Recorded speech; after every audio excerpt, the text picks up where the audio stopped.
everybody! Happy Saturday!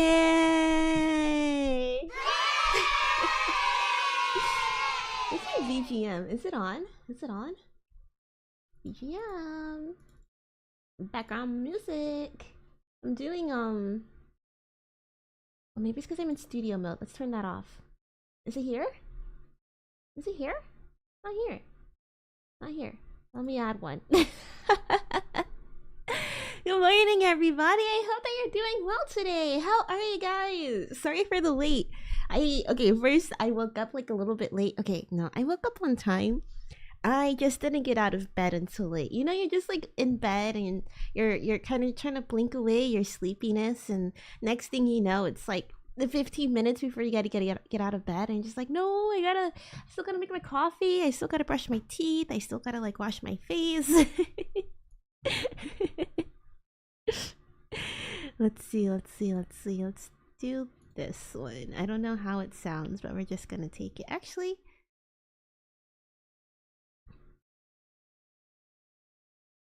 yeah. There we go. Okay, sorry. I was playing around with the studio mode for the first time. So I heard Nate talking about the, like, oh, I didn't turn my OBS into studio mode. And I was like, oh, that's so convenient. Like, I never was able to figure it out. Don't ask me why. I just don't like looking at things for a long time. But, you know, I thought, oh, I want to add... Is there a special guest back there? Is there a special guest? Kill Orlok back there. I was like, wait, I want to add that in there real quick. And yeah, I forgot what I was gonna say, but here's your BGM. Let me know if the audio sounds good or not. Here we go. Okay, yeah, so I was, you know, trying to hurry up, make myself my coffee, wash my face, brush my teeth, and I ended up, the cat, my roommate has a cat, right? And I always thought like, oh, I don't know if this cat really likes me that much. But dude, I think it's because I've been waking up early and like going to work during the week, so me and the cat get some like, you know, like an hour one-on-one time. This guy was all over me, man. He was on my lap and he was purring, and I was like, oh. He was like rubbing up against, he was snuggling up against me, and yeah, you know, well, when the cat wants attention, you give the cat attention. That's the rules of having a kitty cat.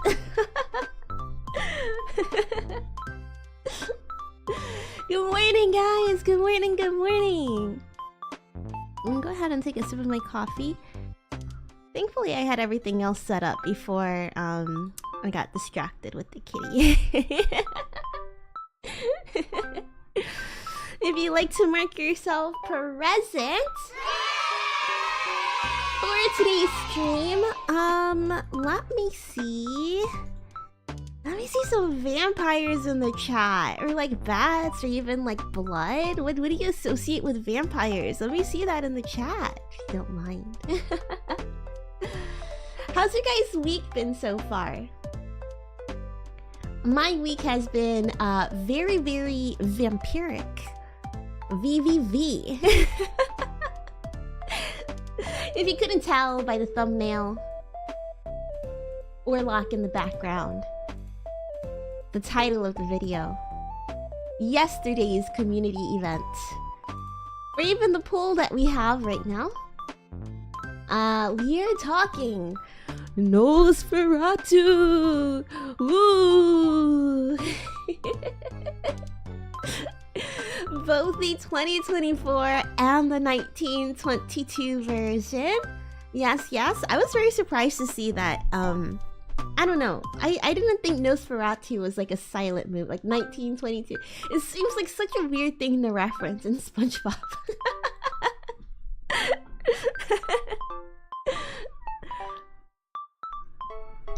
I was not expecting it to be a silent movie, but we watched it yesterday to kick off our little Boomer movie club. I enjoyed it a lot. I'm taking a look now at the poll. We have 12 votes, and it seems like 25% of you have seen the 2024 movie. Really? Oh, I'm really excited to talk about it. The 1922 movie has been seen by 17% of you. 8% of you guys have seen both movies, and half of you guys have seen neither. Oh. Alright, let me go ahead and catch up with you guys. Morning, Purple. Good morning, good morning. Your week was great. That's lovely to hear, memory card. I'm so happy to hear that. Purple Axel, your week was good. That's good. Morning, Nimby. Happy Loud House Saturday. You know, I've heard a lot of good... Well, If you know the cartoons, you probably know why I stopped myself from saying that. You know, I don't even remember the drama that surround. I think there's like something about the creator being weird or something. I don't know. I remember when like the show came out and people were like, "Oh, it's good to see Nickelodeon doing like TV show, like cartoons again, instead of like, I don't know. I guess it was like back in my day we had lots of cartoons on Nickelodeon, like that kind of feel." Anyways, yeah, I saw like one episode of Loud House. The Loud House? I don't know what it was. And I thought, oh, it looks cute. And then like a year or two later, all you see is just like bad things about the shit. Just like drama after drama then about the show. Even if I'm not involved in the community, I eat those drama bits up, man. Because it's like, I don't know, you get to learn about the human condition. What does a person do when they're given like power, even in like a small niche community, even like not just like in the workplace or something? I don't know. Drama videos are so interesting. I just put myself in their shoes. I'll be like, how would I get out of that situation?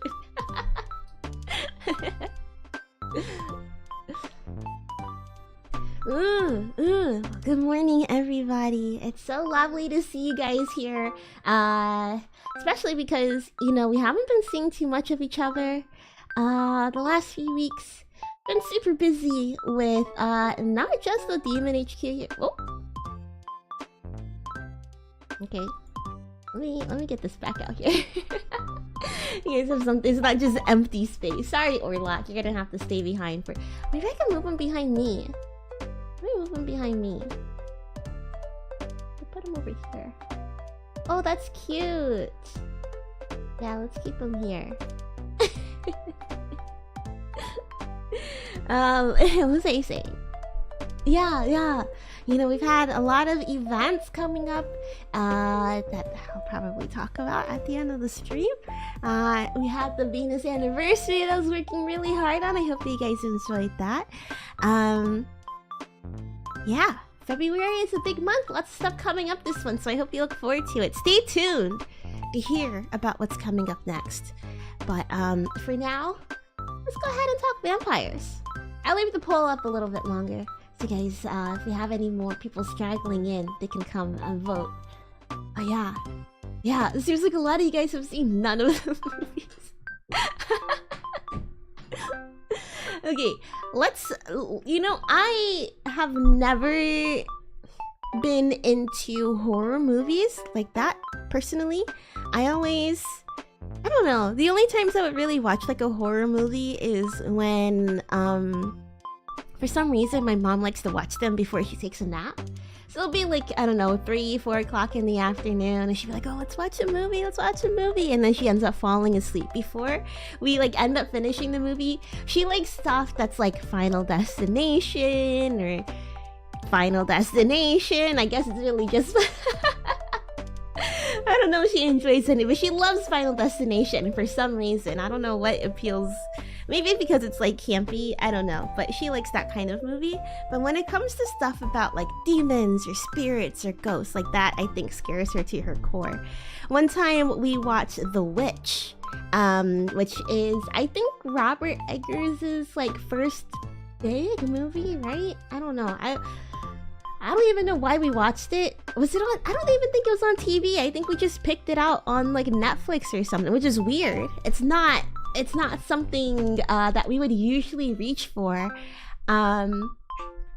And I remember being a little bit like turned off about wanting to watch The Witch because, like I said, I don't really watch like a lot of horror movies. I thought it would be, you know, jump scare galore.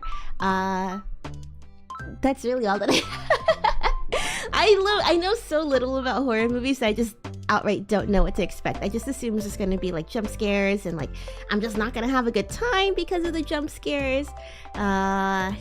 You know, like I think jump scares, maybe it's because I'm not like a horror movie like person. I haven't really watched too many, but to me you're just kind of like sitting on edge just waiting to be scared. Oh, another one we watched was Mama. Have you guys heard of Mama? What's that one even about? Like these kids are seeing like a mom demon? I don't know. And I think that's probably what turned me off from like wanting to watch The Witch. I think we watched Mama like a couple months before that, and I was just kind of like, eh. You're just like on edge, just waiting for the jump scare to happen, you know? It's kind of like when you're on the roller coaster and it's just like hill after hill, like drop after drop, and they're just sort of like, oh, here comes another, you know, like here comes another drop. Make me feel scared is what I'm trying to say. Like build the atmosphere, build the environment, like build like put me in the shoes of the character instead of relying on like sound effects or like lack of sound effects, you know? But this is just from my complete inexperience with horror movies. That's just been my perspective. And then when we watched The Witch, you know, I was kind of like, I guess jaded or shielded. Like I'm just kind of sitting there like, oh, you know, maybe it's gonna be like a lot of, I didn't know what to expect. So Shez, hello, welcome. Also, welcome. Final Destination is a good movie. I've only seen like bits and pieces. They're making a new one, aren't they? I've only seen bits and pieces of the Final Destination, or maybe I've seen the whole thing and I just don't remember. I remember one where they're on the airplane and one where they're on the highway. Every time we're behind like was it like one of those big trucks and they have the logs in the back, my mom's like, oh my god, she's like, she has Final Destination brain rot. Any normal ass situation we're in, she'd be like, oh my god, Final Destination could happen right here. But yeah, anyways, because when I was watching The Witch, you know when you kind of watch a movie and you're I guess apprehensive to liking it, so you sort of approach it in a way that just makes it that, I don't know, I guess you're like thinking you're like trying to outsmart the movie, you know? That's how I was watching The Witch. But by the end of the movie, I was like, no, not even by the end. It was probably like within like the first half hour or so. I was just like, yo, this is kind of sick. I love history. So seeing like this is, wait, let me read the description for The Witch.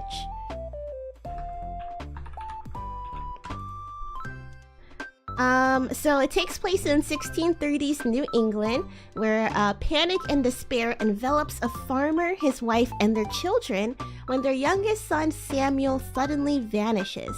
And I think were they Puritans? Or was like their village Puritans? I don't remember, but they got like exiled from their village. So you're just following this family, mom, dad, 2 little kids. There was a baby, but the baby is like gone within like the first act of the movie.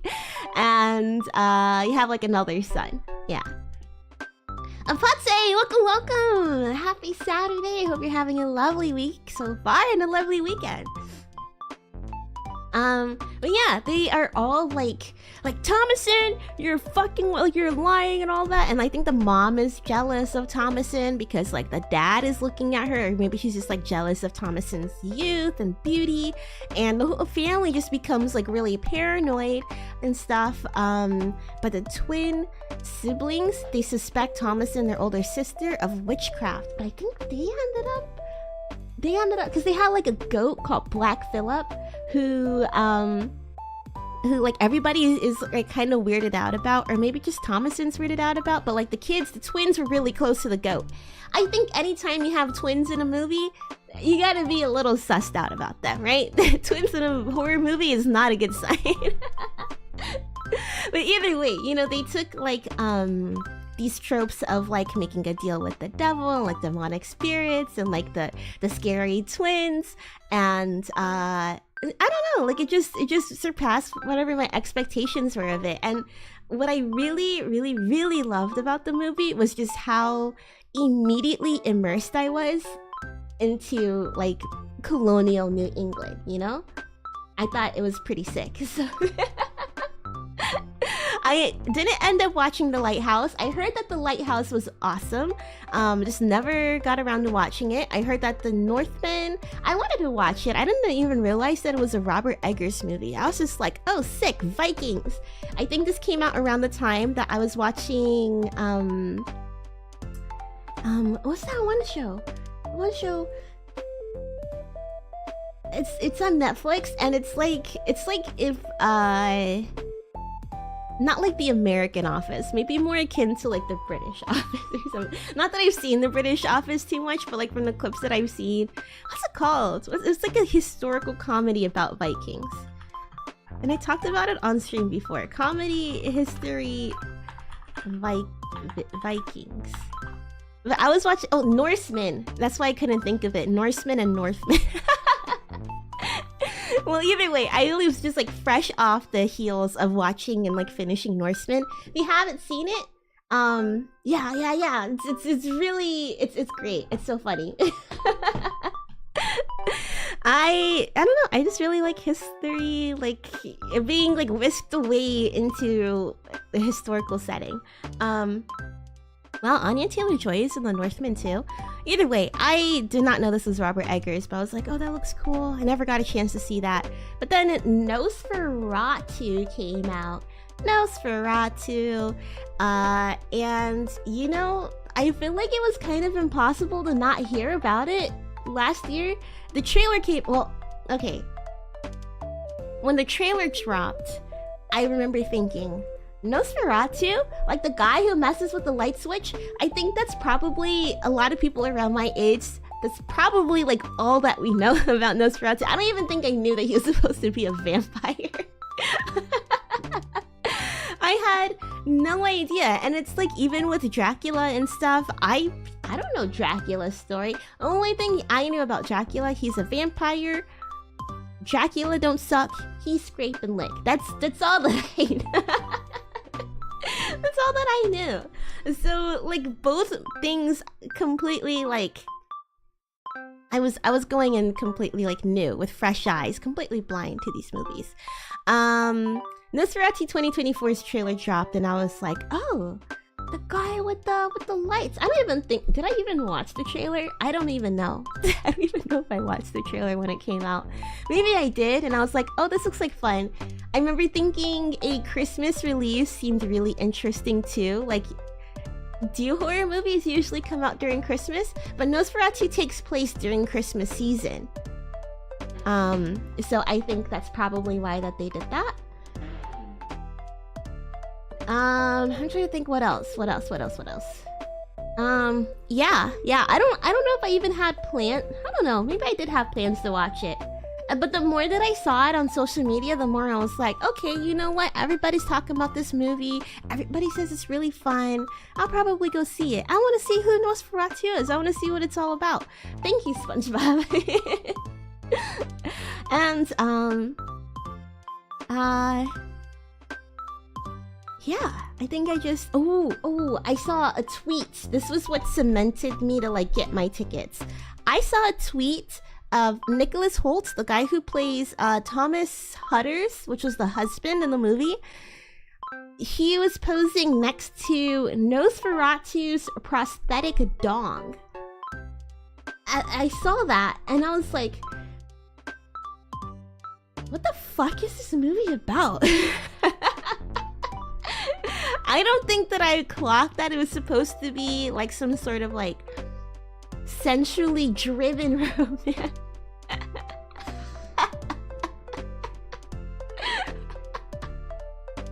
You heard me.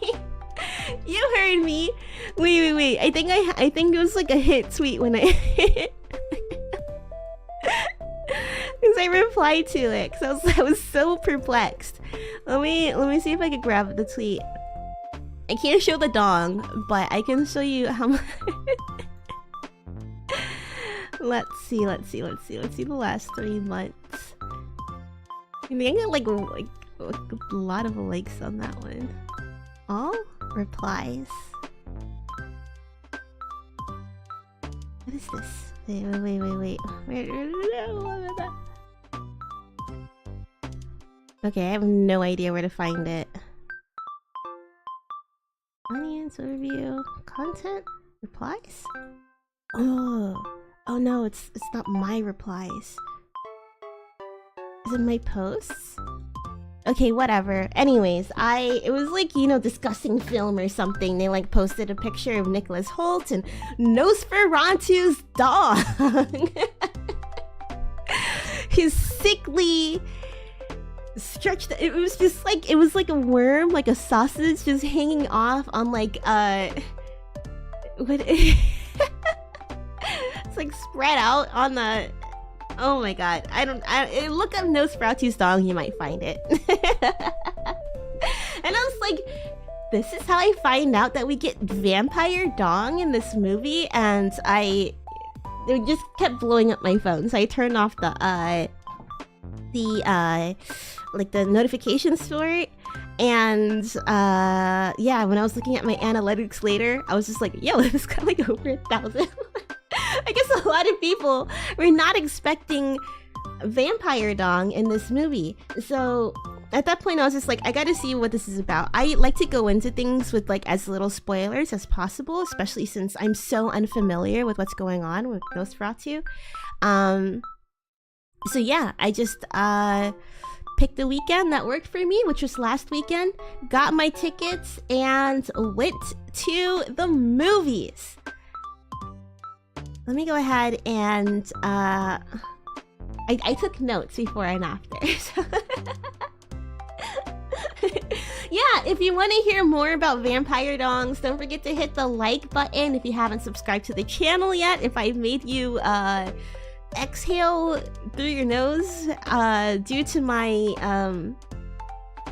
witty and charismatic humor, please subscribe to the channel if you haven't already. Okay, pre-Nosferatu. I said, okay, so I'm here waiting for Nosferatu to start. I'm literally like sitting in the movie theater, just, you know, texting away on my phone. Okay, so I'm sitting here waiting for Nosferatu to start. I don't think I know much about the movie at all. I wanted to watch this because I wanted to see why SpongeBob referenced this guy. I know that there is a kind of a love story here, that the vampire has a crush on the girl, and I think the girl is having boyfriend issues or something, so she's ready to have an affair. I saw on Twitter that there was vampire dong in this movie too. LOL, why? I guess I'm about to find out. Is this a scary movie, or is it a romance? To be honest, I want to see a cool period, please. I like the vibe of The Witch had, so I want to see more of that. This reminds me, I should watch The Lighthouse. Maybe this movie will push me to watch it sooner. Yeah, so that's... yeah, that was my thoughts before the movie. I also remember thinking, when we were watching like the trailers, you know? The trailers are all, you know, rolling in, and at that point, I usually only go out to watch Marvel movies. Like, you know, everything else, oh gosh, I'm like a cinephile's like nemesis. I'll admit, I really only go out to watch Marvel movies. At least lately, I would say like the past year or so, I've definitely tried to expand my horizons. I don't want like I love going to the movies. Papa Whiskas, welcome! I love you too! I love all you guys, all my boomers. But yeah, when the trailer started coming on, I was just like, oh man, I wonder what they're gonna show. Like I said, not really a fan of horror movies. It honestly wasn't that bad, to be honest. I don't remember what the trailers were, but it was a mix of like some of those, you know, what you'd expect, like gory, campy kind of like traditional horror movies where like the teens are sexing it up and they're like getting killed and slashed and stuff. And then he also had just like some regular movies that seemed geared towards like women in their 20s, I guess. Like not like necessarily like rom-coms, but like romance dramas and stuff. I don't know, those kinds of like I thought it was just gonna be straight horror, but I guess Nosferatu might have a I don't know, I wonder what the demographics are. I feel like it was a lot of girls dragging their significant other to go watch that movie. But I went to like a 10 o'clock showing on a Saturday, so it was pretty empty. Here are my thoughts after I watched Nosferatu. Okay, this one's a few days later because I needed like a second to gather my thoughts to think like what did I watch? But immediately after, it was just straight like, what? Not that it was a weird movie in any way, but I think just like not knowing what to expect at all, it's definitely a little bit... Here, let me just get into it. Okay, so The Witch and Nosferatu. I'm glad these are the only Eggers movie I've seen so far, especially because I heard that the other two are stronger movies. Both of these movies have strong ties to like monsters and folklore, the witches and vampires, so I'd love to see him take on other monsters too, which I heard he's gonna do a werewolf movie, which is so... I'm really excited. I love like, I've been really getting into like this kind of folklore, you know, the stuff that you really grow up with, especially because like I feel like the last few years I've been interested in like I would say like minimally, but I would be like, you know, reading about yokai on Wikipedia, or even just like, you know, Greek or Roman gods. You always like, that's like a popular thing to be into. But then I thought like, hey, remember Johnny Appleseed? Remember Paul Bunyan? Vampires and witches, just like, I don't know. You haven't really, especially vampires and witches and werewolves, like I feel like the general public haven't really seen those things as scary in quite some time. So to see that terror being brought back to something that we're so exposed to on a normal basis, on like really like every single day at this point. Especially if you're in the VTuber community, or like honestly any kind of online community. You know, you're not really gonna see witches and vampires and werewolves as like immediately scary. But yeah, I thought it'd be really nice to see him take on other monsters. So when the werewolf comes out, I'm definitely looking forward to it. I also mentioned that his historical accuracy is my fave, because I feel that I'm absolutely transported and just completely immersed in the movies from the get-go. I believe the same is for Nosferatu, but I know that for The Witch, the dialogue in the movie is as accurate as it can be to 1630s like English language, which is amazing because over half the cast is like, you know, like young teens and children. I think Anya Taylor-Joy was 19 and she was the oldest kid in the movie. All the other kids were like, I don't know, like the twins were really good at delivering their lines, because it was, you know, you wouldn't expect like little kids to be able to like nail their colonial American dialogue, but they did it so believingly.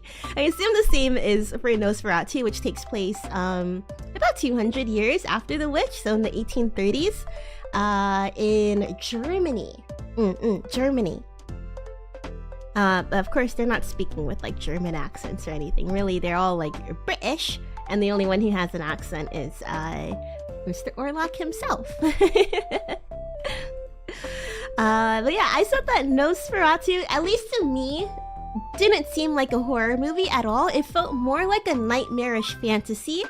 Either way, I had a lot of fun watching this. Like during the horror parts, the parts where you kind of feel it getting like a little bit spookier, a little bit scarier, the music's going down, and like the you know, the tension's going up and they're trying to like put you on edge.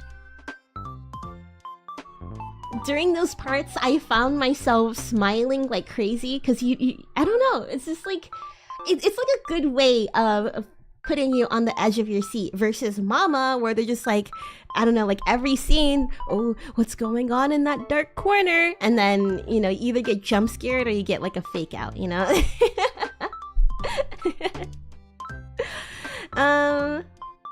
Yeah, I had a lot of fun watching this. I usually don't like horror movies, and some of the previews cemented why I'm not really into them. I think mostly because I just don't like slashers. I don't know. I haven't really given it a shot either. But I really did love Nosferatu. I walked out of the movie and I was like, wow, this was fun. It was a lot of fun. Orlok's dong. You'd think that you would know where his dong is gonna show up, considering how explicitly horny this movie is. This movie is so horny. It's so, from the get-go. It's so, and you know what's crazy? This couple brought in their child to the movie. This kid could not have been any older than 10 years old. And she sat through the whole movie. I was like, oh my gosh, she's gonna be like crying or something. She's gonna be scared. I didn't know what to expect. I can't imagine like what a 10-year-old would expect from like, they probably don't even know what Nosferatu is. Either way, the kid was so well behaved throughout the whole. Maybe she was sleeping. I don't know. But another interesting thing is that with the horror movie, at least for me, I felt very like immersed in like their fears during that, like the movie and stuff. Like, oh yeah, I could see like why somebody in the 1830s would be so scared. But I think a lot of this, or at least some people, I think in that general direction where that kid was. So I'm going to blame the couple. And I'm assuming that the couple were the ones who were laughing at some parts of the movie. I just think that there's like some lines in here that are intentionally comedic. Like, they talked about like, oh, Ellen, who is like the main character, Lily Rose Depp's character. She is the wife of Thomas. Oh, Ellen, like, she's having seizures or whatever. You know, to make her feel better, let's tighten up her corset. That will definitely help her feel, you know, and it's like, oh, ha ha ha, 200 years later, we know that, like, corsets are, like, bad, right? Or whatever. We'll have moments like that, but it's very subtle. But these people were just, like, laughing out loud during, like, the most random parts. I'm like, was that supposed to be funny? Whatever, I'm glad you're having fun. But yeah, Orlok's dong does not show up at all where you expect it to. I was like, oh, that's weird. And it's only that one time too. So like, oh, that's where it was. And it started making me think with like, you know, I expected parts of this movie, like especially Orlok and Ellen's relationship, to be very like, you know what you know what I mean? You see the trailer, you're like, oh, Ellen's always dreaming of this Count Orlok guy. You see a picture of Orlok's dong behind the scenes on social media. You think that you know where like the sexuality and like sensuality between the characters are gonna come from. It's not really there. It's not really at the parts where you would expect it to be. But that got me thinking, like, okay, vampires and sexuality and sensuality, like, you always see that kind of stuff combined. I thought, is this how vampires were always approached? And that, it's the truth. It is the truth. Vampires have always, in a way, symbolized, like, gluttony and, like, giving into temptation and stuff. Because when they bite, like, you know, the nape of your neck, that's, like, a very sensitive area. It's, pretty sensual.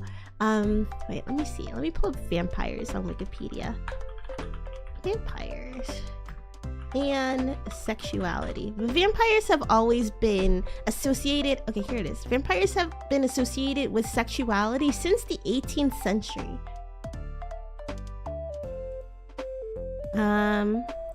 Okay, no, this is a sexual vampire. That is not the Wikipedia page that I'm looking for.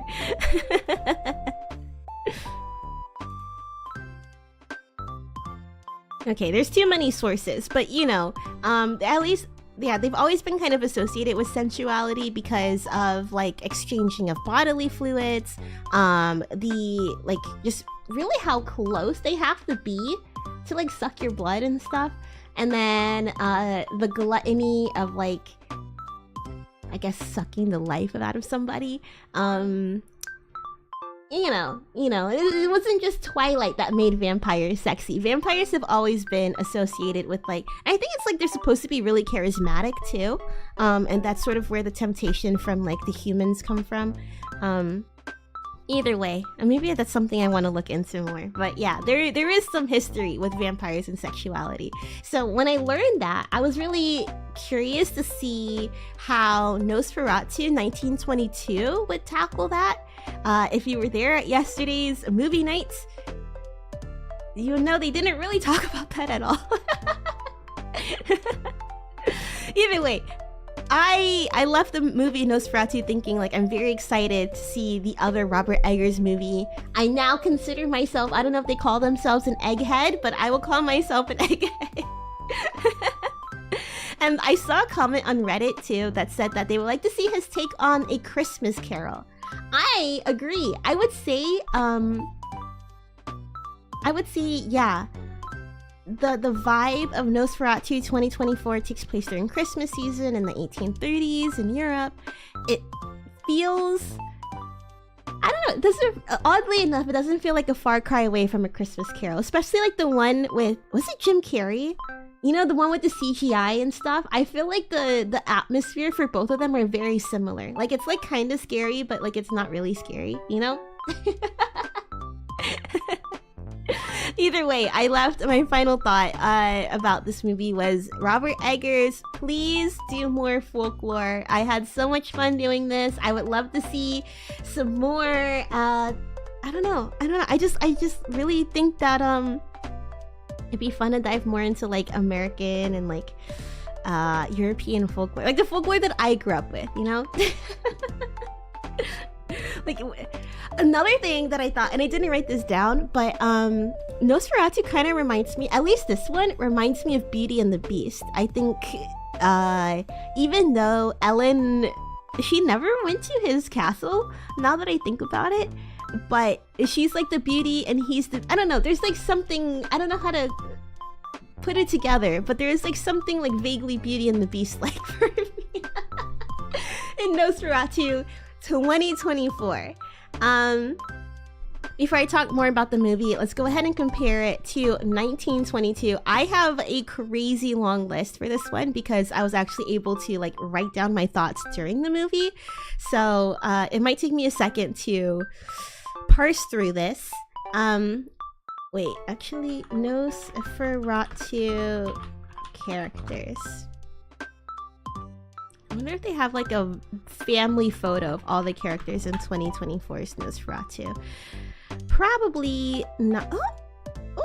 Oh. What is this? Where are these people? Okay, all right. I think this might be good enough. This is from Facebook, whatever. All right. Just to give some context on like the whole, I guess, story of Nosferatu as a whole. Maybe I should have researched this a little bit better. But from what I know, the guy who wrote Nosferatu wanted to write his own Dracula, but he couldn't like write, use the same names and like the character, like, you know, he couldn't write the same name. I think Dracula takes place in 1890s England, and the guy who wrote Nosferatu was like, hey, I want to make the same story, but like copyright. So he made it 1830s Germany and just changed the names of the characters. But if you're familiar with the story of Dracula, you would very likely be familiar with the story of Nosferatu. All right, let's go ahead and get this started. Get my cursor. Okay, alright. So in the 2024 version, right? This guy is Nosferatu. Well, I'll just point to this when we're talking about Nosferatu because he does not look scary. The story follows Thomas Hutters and his newlywed wife, Ellen. Ellen, since childhood, has had these like crazy like dreams. She calls it her melancholy. Basically, she was just depressed as fuck, man. She was just really depressed. She's like, oh my god, like, and whenever I sleep, like, my dreams, I'm having nightmares again, man. Last night I had a dream that, like, my entire family was there at my wedding, but, like, we weren't getting married. I was getting married to, like, Death himself. Nosferatu. And when I turned around to, like, after I did my vows, like, all my family was dead, but I was so happy I couldn't stop smiling. And like now I wake up and it's like so fucking weird, man. I'm so scared. And yeah, and he's just like, oh, come on, babe, it's just a dream. Anyways, I gotta get to work, I'm running late. She's like, oh, please don't leave me, stay here. It turns out when she was a teenager, her dad was like really shaming and like, you know, I guess wasn't really present or something, but he made her feel very, very lonely.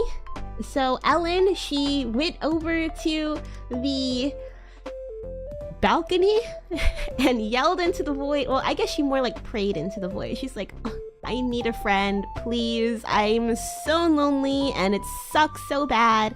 Can somebody please send me a friend? And the person who answers is Orlok. He answers her because I think her spirit is vulnerable or something, because she's like so depressed. Yeah, he's like, hey, yeah, I'll hang out with you, but you gotta be my baby for the rest of your life, baby. Like, you're just too beautiful for these humans. Humans don't deserve you. An immortal guy like me, it should be me, girl. And I think like just a couple years pass, and I think she's been able to like manage it. She said that her melancholy has sort of subdued after getting married to Thomas. And yeah, I think it wasn't until that morning that she woke up where it started coming back at full force. Thomas is like, girl, I gotta get to work. So he goes to work. He goes to work, and he's like a real estate guy. His boss, I don't really remember like who these guys are, to be honest. But his boss was like, hey, so we got a new client. It's like this super old guy, should be pretty easy. He wants to buy like this ratty daddy house, this raggedy ass house. I think it's like in the neighborhood. He's like, that house, but it's so run down. He's like, he just likes old stuff, I guess. So you are gonna go sell him the house, but he wants to meet you in person to sign the deed. And he's just like, oh, I gotta stop moving myself.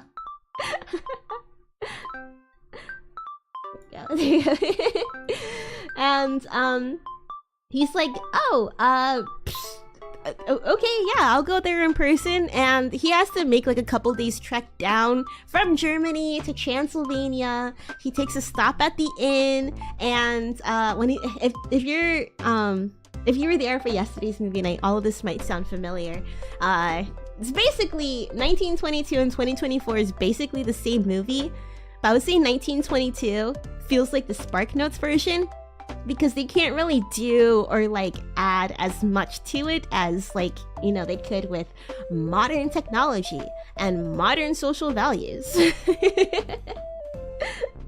Either way, Thomas, he's like, all right, yeah, I'll go. So he takes the trek over down to Transylvania himself. On the way there, he stops at this Romanian tavern, and he's just like, you know, hanging out over there, and like they're all, I don't know, I think he's having a little bit of culture shock, I guess. But yeah, he's hanging out over there, and he's like, yeah, I'm gonna go to Count Orlok's castle. They got me to do a job over there. I gotta sell him some real estate.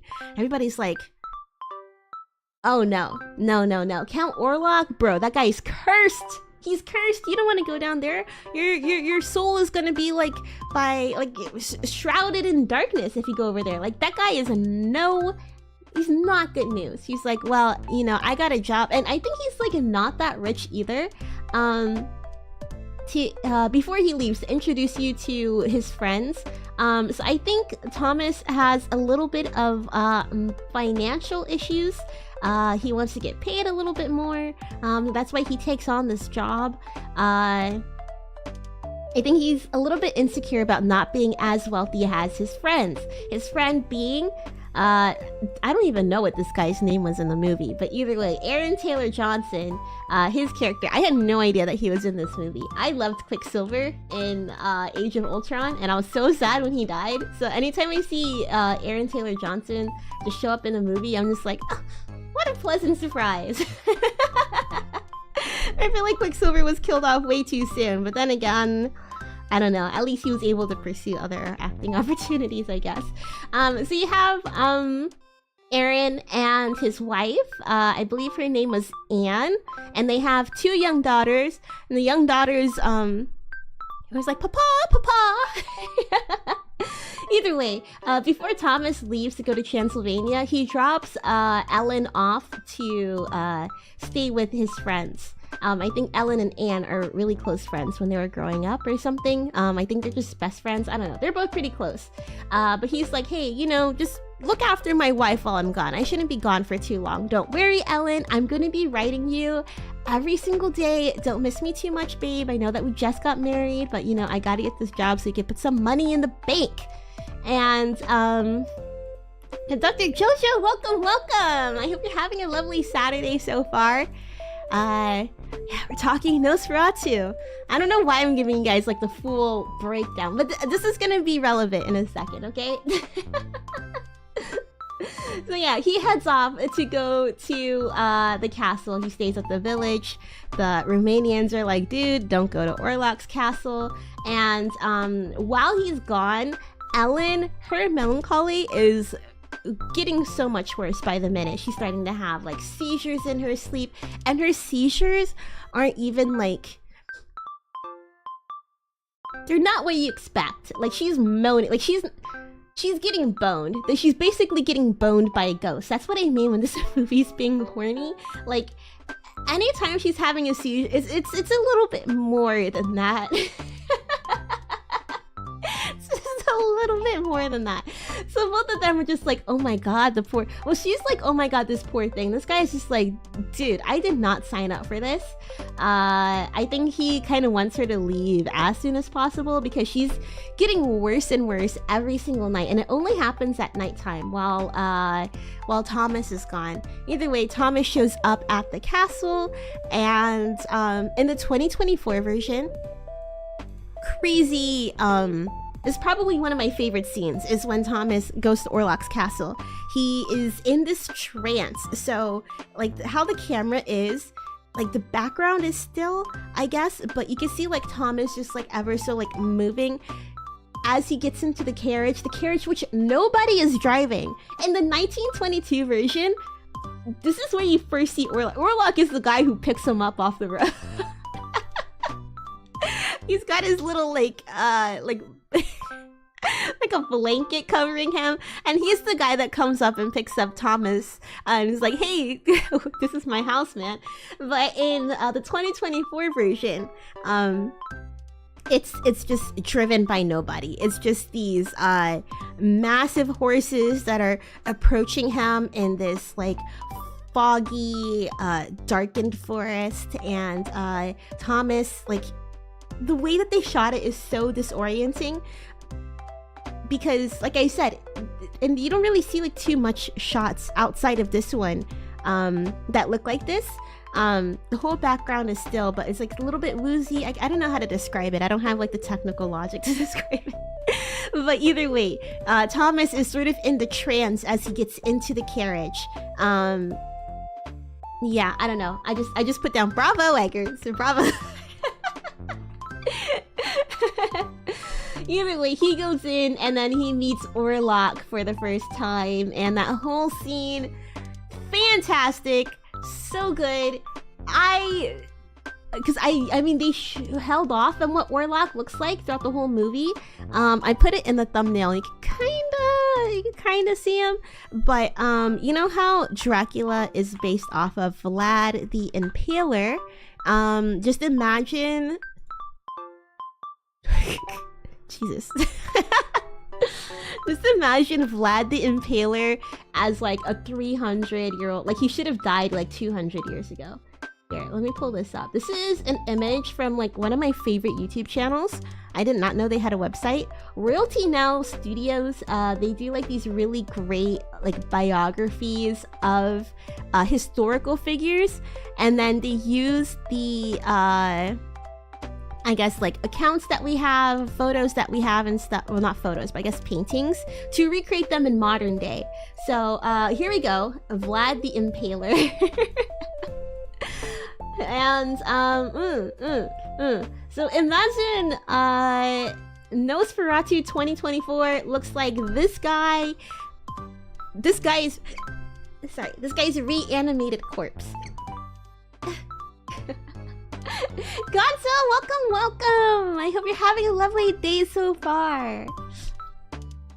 Okay, yeah, so this is kind of what Nosferatu looks like. The big mustache, no hair because he's sort of like a rotting, like could be even older than 300 or 400 years old, because they said that the language that he was speaking was like a very ancient language of Romanians. So even like to these people in like the 1800s, this guy is like ancient. I think they said the language went extinct in like the medieval ages, so like maybe like the 1100s or like the 1300s, and mind you, this takes place in the 1830s. So just imagine this guy but like rotten. Okay, and let's go back to here. Yeah, when they show Nosferatu, he looks like Vlad. He looks like Vlad basically. I don't know how, sorry, I'm covering my face, but I don't know how in the hell Bill Skarsgård plays this like I've heard of Bill Skarsgård. I've seen like his interviews and stuff, but if somebody were to be like, okay, think of his face off the top of your head, no, not really. So when I went back and I looked at who played Nosferatu, I was like, damn, how did he do that? How did he do that? How did he do that? How? Crazy makeup department and him popped off. He plays it. With it, I could see like a little bit more like resemblance. I don't know if it's because like Nosferatu is just really cloaked in darkness for majority of the movie, but even like at the end of the movie, he gets exposed to sunlight basically. Actually, here, let me let me recap the movie a little bit more. So yeah, he's at the castle, he's having nightmares at the castle. Nosferatu has been drinking his blood every night, and then he's like, dude, in the 1922 movie, he like writes to Ellen, he's like, babe, like the mosquitoes here are crazy, man. Like I woke up and I had like these 2 mosquito bites on my neck and they're so close together.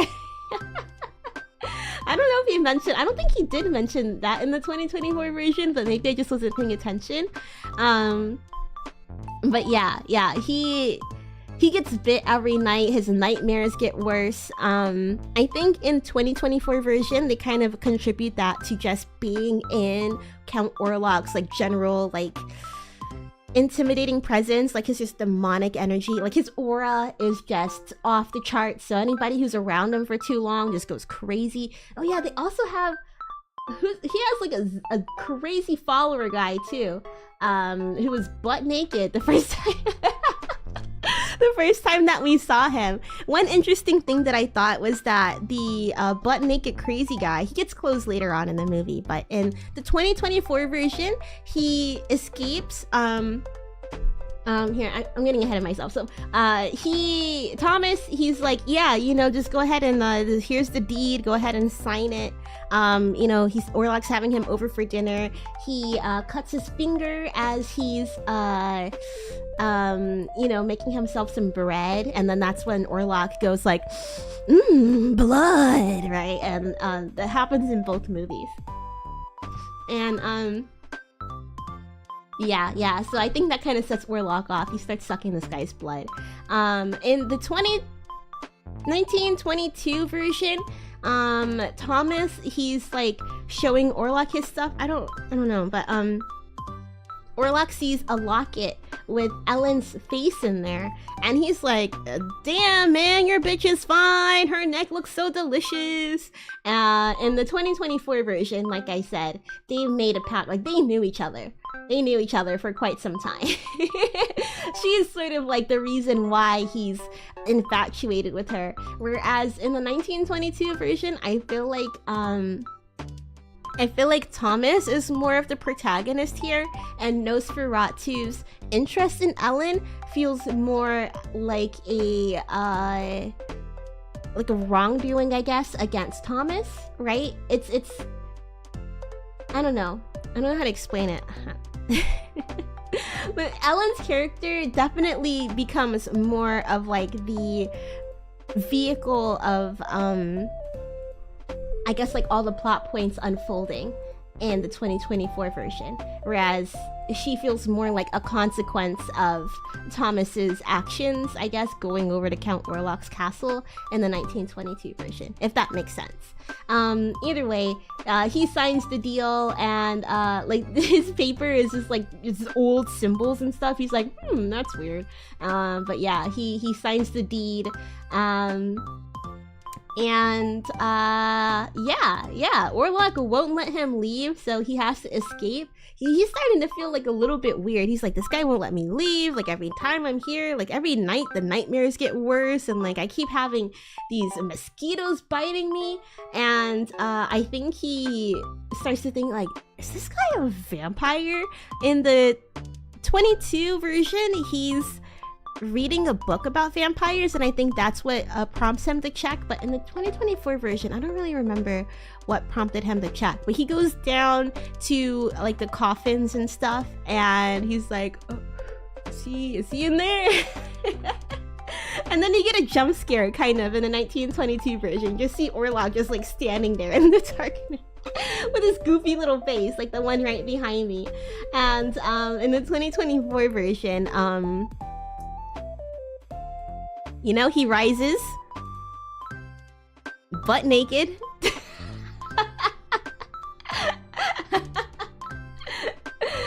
Either way, Thomas is like, I gotta get the fuck out of here.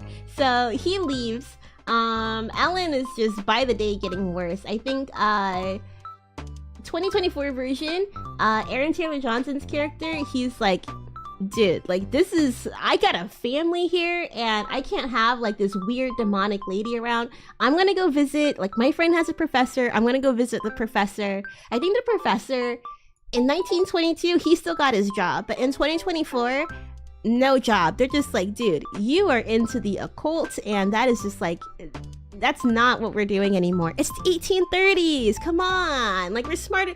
This age of enlightenment, we have technology, we have science, and you're out here still believing vampires, you dumb bitch. So he don't got a job. This is the I think they said in the Dracula version he's Count, is it Count Helsing? I don't know, is he a Count? Von Helsing? Either way, he's the professor in Nosferatu. And he goes over, he's like, oh, wait, so you got a beautiful girl who's obsessed, or not obsessed, but she's like having, like he's able to nail all of her elements to a T. So he's just like, okay, yeah, I'll go check her out. I know exactly what's going on, because he's a Nosferatu, like, not stan, but you know, he knows, he's read his books. He goes in and he checks on her, and he's like, yeah, this is not like, it's not a regular ailment, dude. She's possessed by a dark spirit. He actually, like, chained her up in her bed. He tied her up like like exorcist style, tied her up in the bed, and he's like, brother, what the fuck are you doing? I think this guy might be the doctor, I don't know, but he's like, dude, because he had a doctor over, and I think the doctor was like, hey, I got a professor, but either way, he's like, guys, what are you doing? You've been like medicating her. She needs to be of clear mind to get this demon out of her body. So he like tries to help her out and stuff, and they're kind of like, they kind of have like a kinship because they know what's going on. Everybody else is just like demons. Like, come on, guys, it's the 1830s. Get real.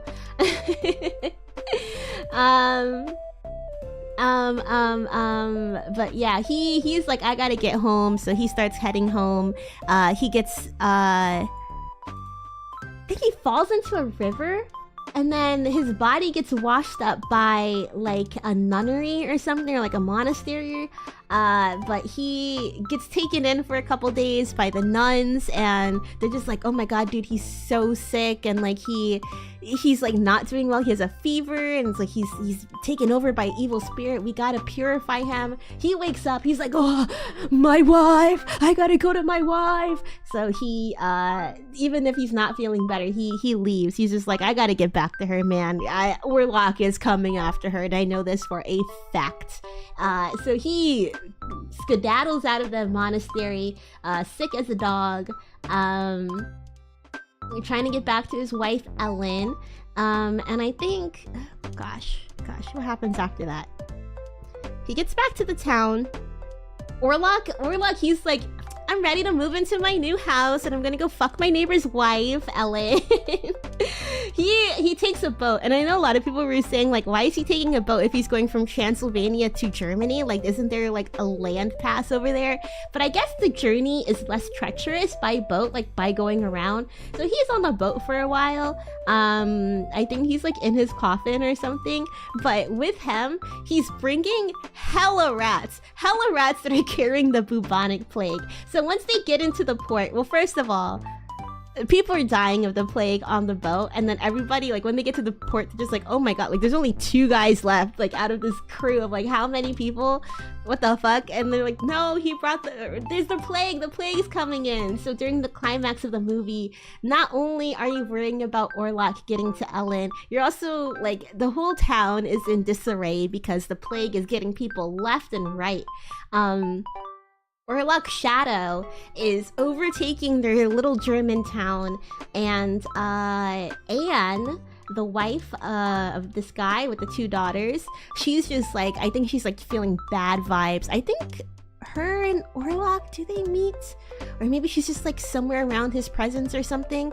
But either way, she starts to get the crazies, and this guy is like, bitch, what did you do to my wife? She wasn't like this before. What did you do to my wife? And you gotta get out of here. You gotta leave. I don't want you here no more. And he's like, what do you mean? You're just gonna turn her out into the street? Like, she has to be...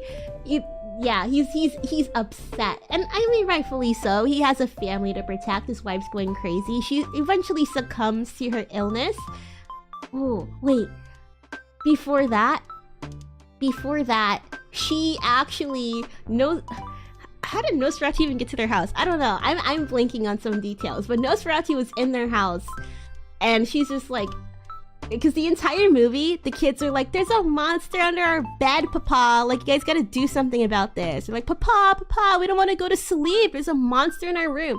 They're laying the eggs this entire time. And she walks into her kid's room because they're screaming in the middle of the night. She's like, oh my god, what's going on?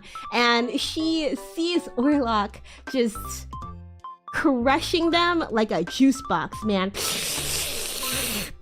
And then just like throwing it on the floor. The 2 kids. These kids are like no older than 7 years old. And she's screaming with horror, you know, clearly. And yeah, she dies of the plague. And then this guy's like, dude, my entire family is gone because of this bitch! This bitch! They get reunited, and he's like, oh, this bitch! You know? They go to the funeral, and they're kind of like, should we talk to him? I don't know if we should talk. They do end up talking to him. He's not happy, clearly. And I think they're just like, no, like, these before in the carriage, I think he's like starting to believe them that there's an evil spirit about. But they're in the carriage, and I think he like can't stop thinking about his wife or something, because for some reason he goes back to it's not really a grave. They got like that nice little temple, mausoleum, I guess is what it's called. They have that nice little thing. He goes in there, he opens his wife's coffin, he's like, baby, I miss you so much. He starts kissing her, and then they're like, yo, weren't we supposed to meet with Aaron Taylor Johnson? Like, you know, like he's running late, like where the hell is he? And I think he's like, you know what, I'm gonna go grab him, because they're making up a plan to go get Orlok. These two are telling each other, they're like, dude, we know what he really wants, man. We know the prophecy. He wants you, Ellen. Your job, sorry, but you have to bone him. You have to sleep with him, and that's the only way he's gonna Sounds crazy saying it out loud. You're gonna have to sleep with him. It's the only way he's gonna leave us alone. In the 1922 version, I think they're just like, oh, he has to suck the blood of like somebody innocent or like a virgin or something. The book that they're reading is kind of what like tells them about the prophecy and drives them crazy, I guess.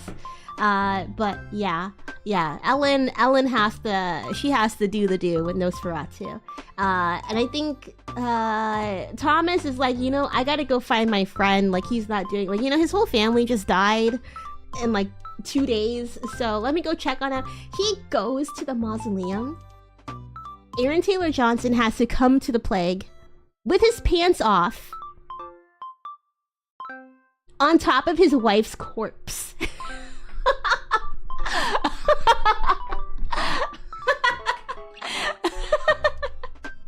I was like, damn. oh boy. So this whole family eradicated. They're gone. It's just him and him. I think they had one other guy with them. I don't remember who it was though. I was really taking I'm remembering this movie a lot better than I expected to.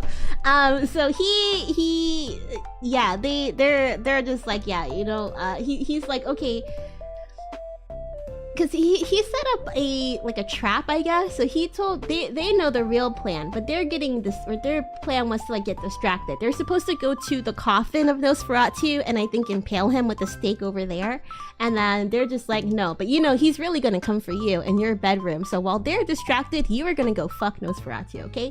And she's like, yeah, you know, I think that's what I gotta do. That's what I gotta do. You know, I'm the one who brought this curse upon us. Yeah. And they bone. Nosferatu is like so into it that he loses track of time, and the sun rises and he's like, no, I'm supposed to be in my coffin at this time. No! And he burns up and he dies. And she dies too. And that's the movie. That's Nosferatu. That's both of them. So going back to the naked crazy guy, and the differences between the 2022 and the 2024 version. I had to recap the 2024 version because I wanted you to know at least like the general plot of how much sexuality, Ellen's sexuality and Orlok's sexuality was involved in the 2024 version. I thought that it was going to be so much more prevalent, I guess, for some reason. In the 1922 silent movie version, because it seemed like such a big part of the movie. But what surprised me about it was, despite both of them being beat by beat, like almost the exact same thing, I wrote down like 2024 is like the director's cut of it. You know, they probably had to leave so much on the chopping block. In 1922, because of the technology, and then also just general like social values and like social standards, you can't really talk about sex, I guess, in a 1922 movie. But you know, I don't really know the book at all, so I kind of wonder like how much like that was involved in the book. But probably, when was the book even written? Nosferatu book. 1897. No. Oh! Oh, there is no book. There is no book. Okay, all right. So it's a movie, and they wanted to make Dracula, but they couldn't make Dracula because of copyright infringements. So it's just these guys who wanted to make a Dracula movie, and they're like, sorry, we can't give you the rights for Dracula. So they're just like, okay, well, we'll just change the names. Fuck you. And then this movie was based off of a movie that was based off of. This movie is based off of a movie that was based off of Dracula. Yeah. Okay. Okay. Okay. Alright, that makes sense. Okay, so... Dracula, was that like a sexy book? I've never read Dracula. Was it that sexy? I don't know.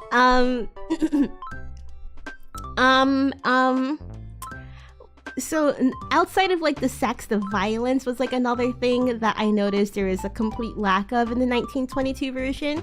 One of the things being that crazy naked guy that like Orlok stan. He was like in his jail cell and he was just like, oh my god, he's like writing. In the movie, he had shit on the walls. Like in the 2024 version, he had shit smeared on the walls. But I think in the 1922, he's just like, you know, regular like chalk scribbles on his prison walls.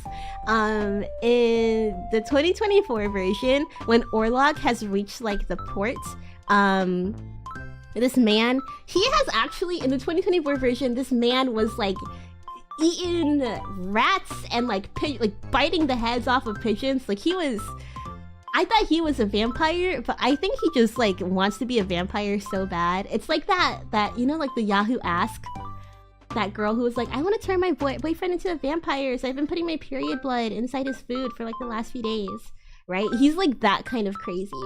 And when Orlok came in to the port, he's like, oh my god, he's come. Everybody's like, he's coming, he's coming. I'm like, stop saying that. Either way, he's like, Orlok is coming, he's here. The guard comes in and he just rips off his neck. He's nom nom nom nom. But I don't even think he's a vampire. So he murders the guard and escapes in the 2024 version. The 1922 version, he's just in his cell the entire time. When Orlok dies, he's just like, no, in his cell. But when he dies in like the in the 2024, he's, I don't know. Either way, when Orlok was carrying his coffin around, because they're like, oh, he has to carry, like his power comes from the dirt that he was buried in or something, because he's a vampire, so he has to carry around his coffin. That's why I thought, does he not have a minion to do this? He had a minion in 2024 version, but I guess in 1922, just bro couldn't get out of jail. He couldn't escape.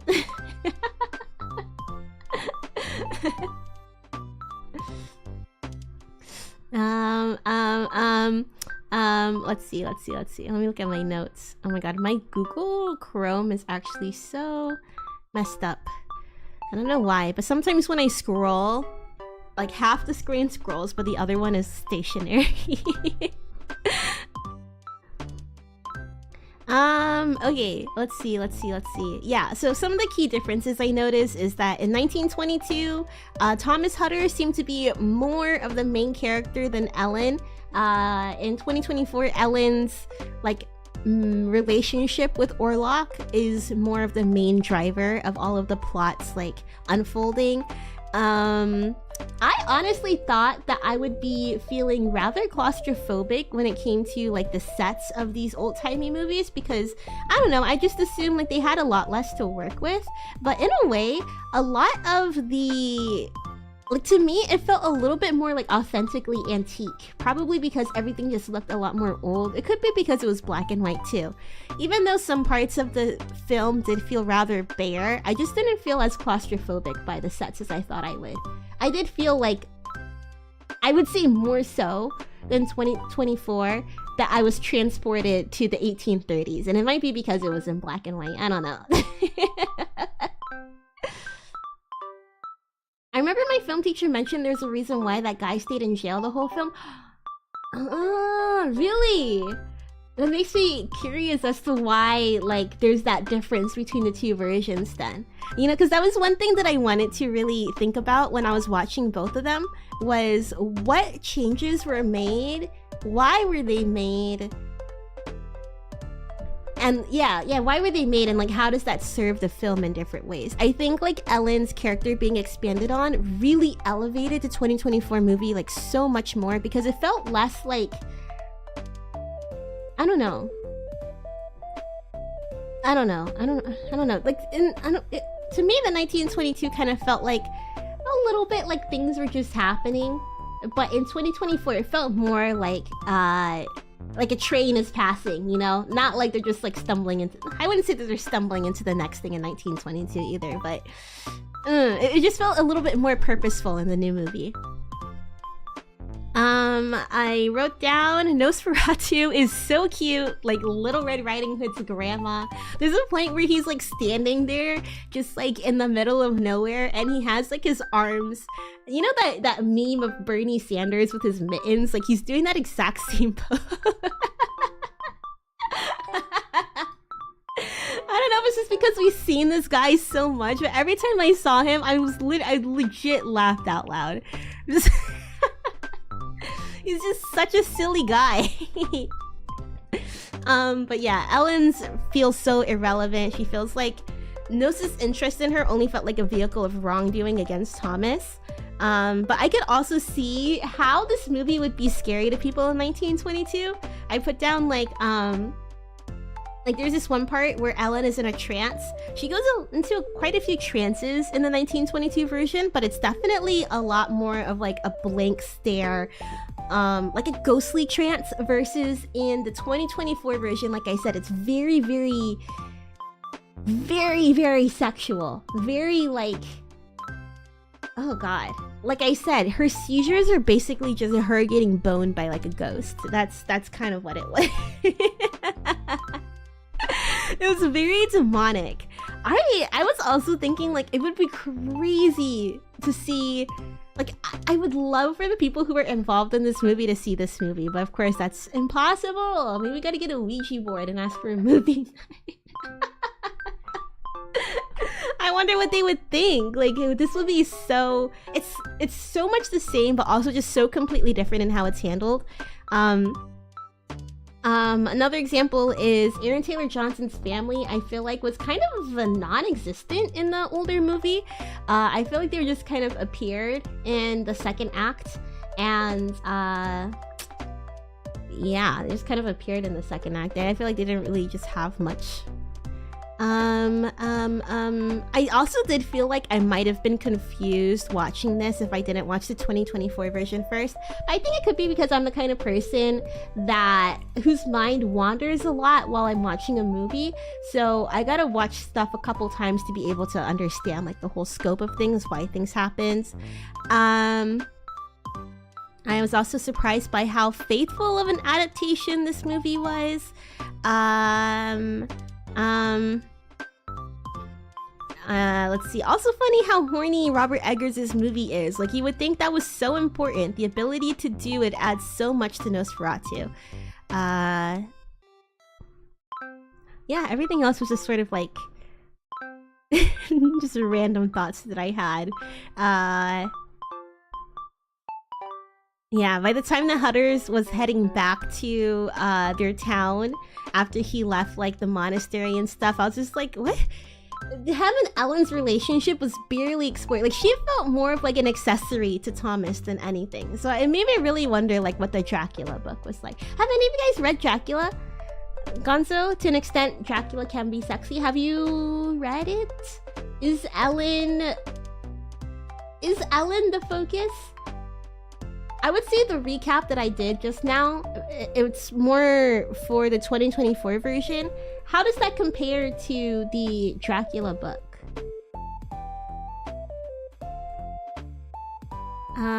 Let's see, what else did I put down? Oh yeah, this was a silent movie, by the way. Nosferatu 1922 is a silent movie.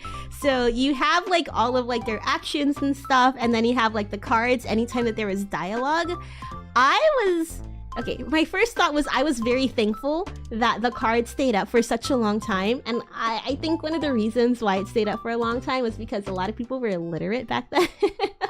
They needed some time to read. I was like, thank God, because this font is really hard to read for me. But yeah, I was really surprised by how much plot they could convey without dialogue. Because at least my impression, or like my assumption about like silent films would be that, I don't know, maybe like the dialogue would be more or less, well, I guess less at this less frequency of modern, but I thought they would be talking a lot more in the movie, I guess is what I'm trying to say. But they're able to just do so much with so little. They only had those things up, like the little text up, when it was important. I don't know, it was just a lot less frequent than you expected it to be. So I was very, very surprised by how much that they can convey with so little. And yeah, the words were only on the screen when it was absolutely necessary. Another thought that I had was like when they're showing the letters, I wonder, they probably had to think a lot more about a character's handwriting than they have to about like modern day movies, question mark. I mean, especially like modern movies where you're probably communicating through like electronics and stuff. But yeah, you know, like the they probably had to think about like so many different things about like a character when it comes to conveying things without dialogue, which was really interesting. And the acting was so expressive too. Like when Hutters woke up at the tavern, he had like this not crazy smile, but he was just happy to wake up. And, you know, they have to be so overly expressive in order to get like the characters across. And stuff. It was fun. It was fun. Tom and Jerry primed me for this, is what I wrote down.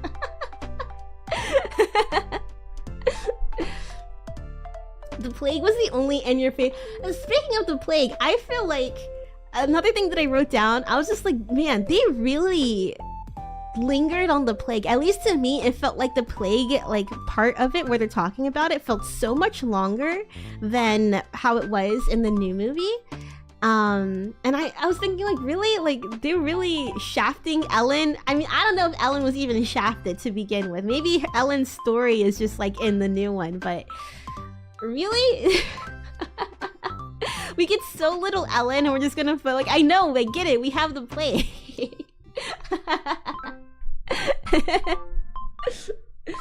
I don't know. Either way, I was surprised that, well, I guess not super surprised that this was a horror. There were definitely parts where I could see would be off-putting to people 100 years ago, like Ellen's trances and stuff. Maybe even just Orlok appearing in the door, like how he is. There's one part that I thought like, oh, that's kind of scary. There's a part where he was, sucking Ellen's blood. When he was sucking her blood, the whole room was dark and you really just kind of see like his bald head at a weird angle, and like with his eyeshadow, it's like, it was a little unnerving. There was parts where Nosferatu appears and just like, oh. I would say that's like 20% of the time. The other 80% of the time you're just like looking at, like, at least I was looking at him like Little Red Riding Hood's cute little grandma, you know?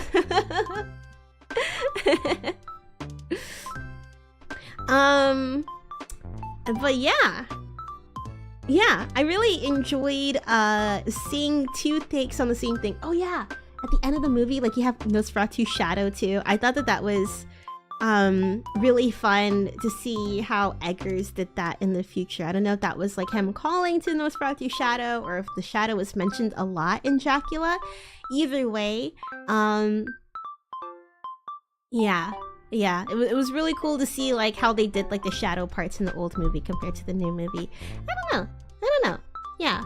My last note was Ellen lived because she got her blood sucked, and then Thomas comes in and she's like, oh no, I think she's like in despair or something, but then she plops dead on the couch, the bed. Whereas in the new movie, okay, so in the old movie, Ellen dies because Nosferatu sucks her blood to like complete like, I guess their little prophecy or something. I don't know. In the new movie, he's literally they're consummating their marriage is what I'm gonna say. They're consummating their marriage. That's and Thomas walks in on that.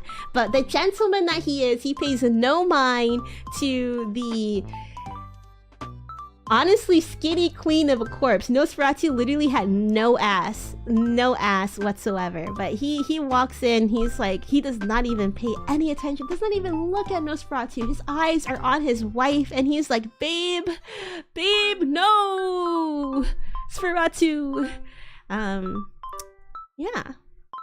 Well, with that, might as well get to the actual title of the stream.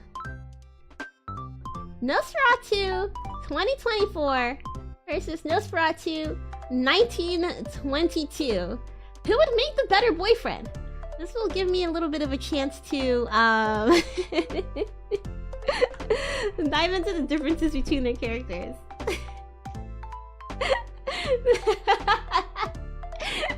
I couldn't help myself. The nose, it was perfect. It was perfect.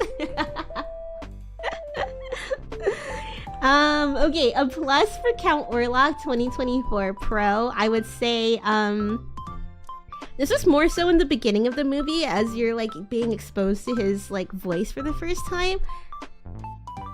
I like his accent. He sounds like Mojo Jojo. That was like that's the first thing that I thought of. Wait, maybe I should make this smaller. 80? That'll be good. Yeah. Yeah, I don't know. It kind of got better as the movie went on, but for like the first like 2-3 scenes that he was in, I was like, bro, he kind of sound like Mojo Jojo. It could just be me.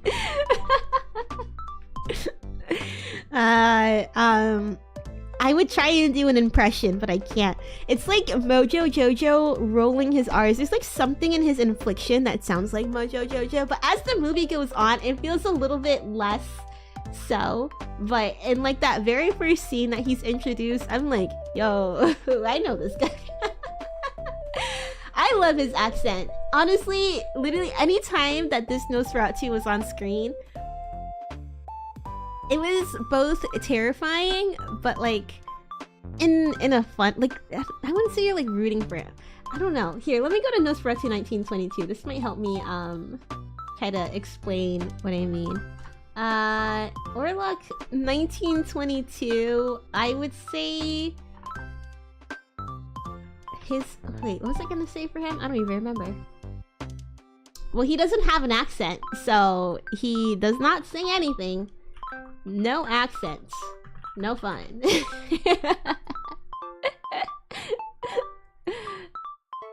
You know, like they say, a woman loves an accent. I mean, I think not even just a woman, and anybody loves an accent. We love that exoticness. He has that exotic Transylvania. Okay, I'm not even gonna attempt it.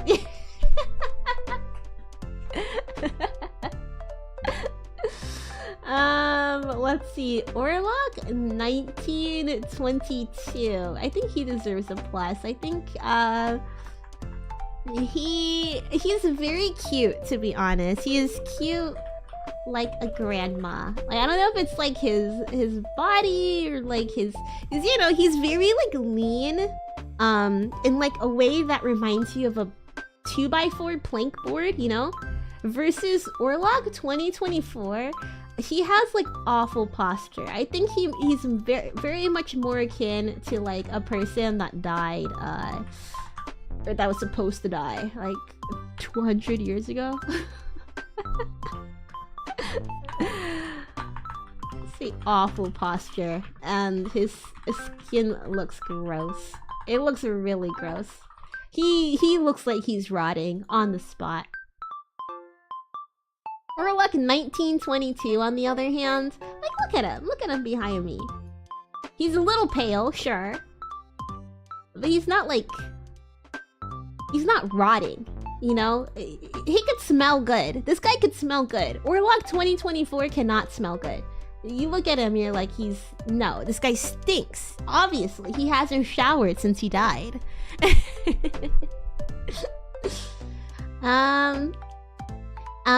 Let's see. Ooh, Orlok 1922. I would say, hairless. Not that, like, I have a problem with him being completely, you know, like, hair, but he don't even got hair on his head, you know? No like, maybe balance it out with the mustache. Orlok 2024 with the mustache. Chad mustache. Chad mustache for sure. Is that how you spell mustache? Mustache? Mustache?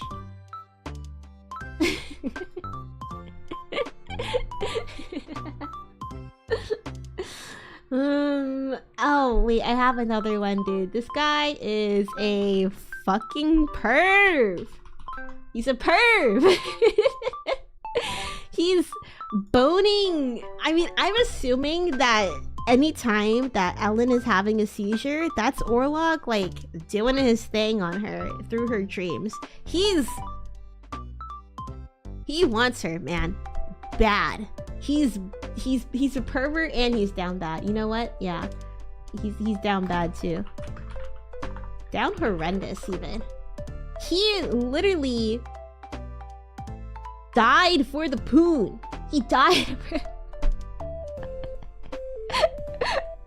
Because he's visiting Ellen and he's like, girl, you know, we made the promise, girl. You said that you were lonely. Well, remember when I told you that you're too beautiful for the living? Huh? I meant that. You are too... You see, I'm the one that's supposed to be with you, and you went off and got married behind my back. That is so crazy. So when she's finally like, you know, telling him, come to me, Orlok, Nosferatu, I'm ready for you. Look, my husband's not here. I'm wearing a white wedding dress. It's time for us to get married. I'm gonna make true to my promise to you. And he's like, hell yeah, baby. So he shows up at her room, and he's like, oh, there you go. You look so gorgeous. And they start boning, and he loses track of time. And then he gets disintegrated by the sun. I mean, I guess A, because, you know, she fulfills her duty.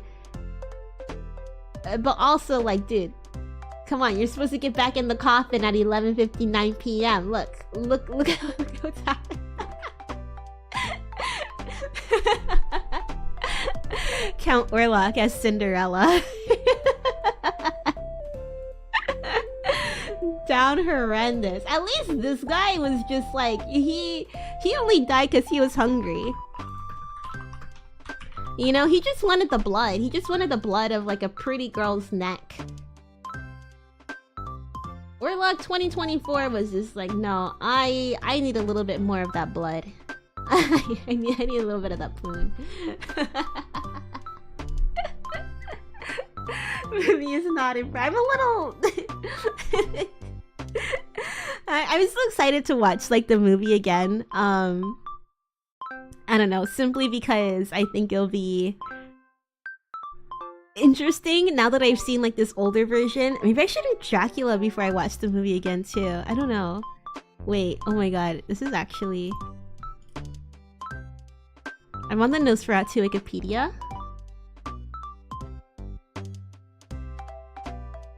Take a look at this picture. This is a promotional image for the film. If I saw this in 1922, I'm jumping off a bridge.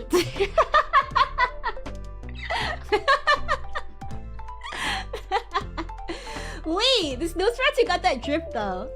Look at that coat. Look at that coat. That coat's kind of nice.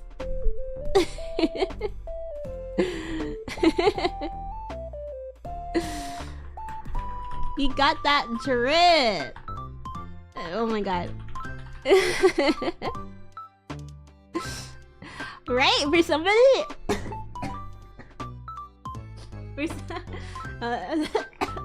Sorry, I got a little excited. For somebody who's supposed to be like dead for a long time, his clothes is looking pretty pristine. What is Nosferatu clothes? I'm not gonna show what this Nosferatu looks like, Oh my god. And honestly, the costume department on this movie popped off. Every dress was so... I want to know what it's like to wear a dress from this time. What did Nosferatu even wear? Count Orlok. Count Orlok 2024 clothes. Okay. You know, not gonna lie. Kinda sick. Kinda sick. You got a coat.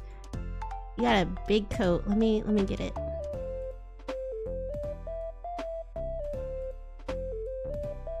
Oh, this one kindly blurred his face. Oops, oops, oops.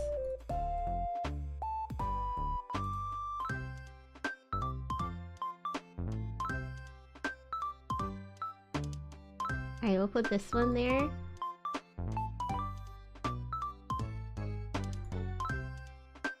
Alright, this is the new version.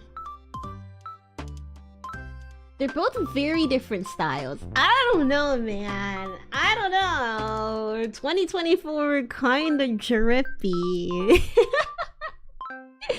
That hat's kind of a power statement, actually. Ooh, you know what? You know what, bro?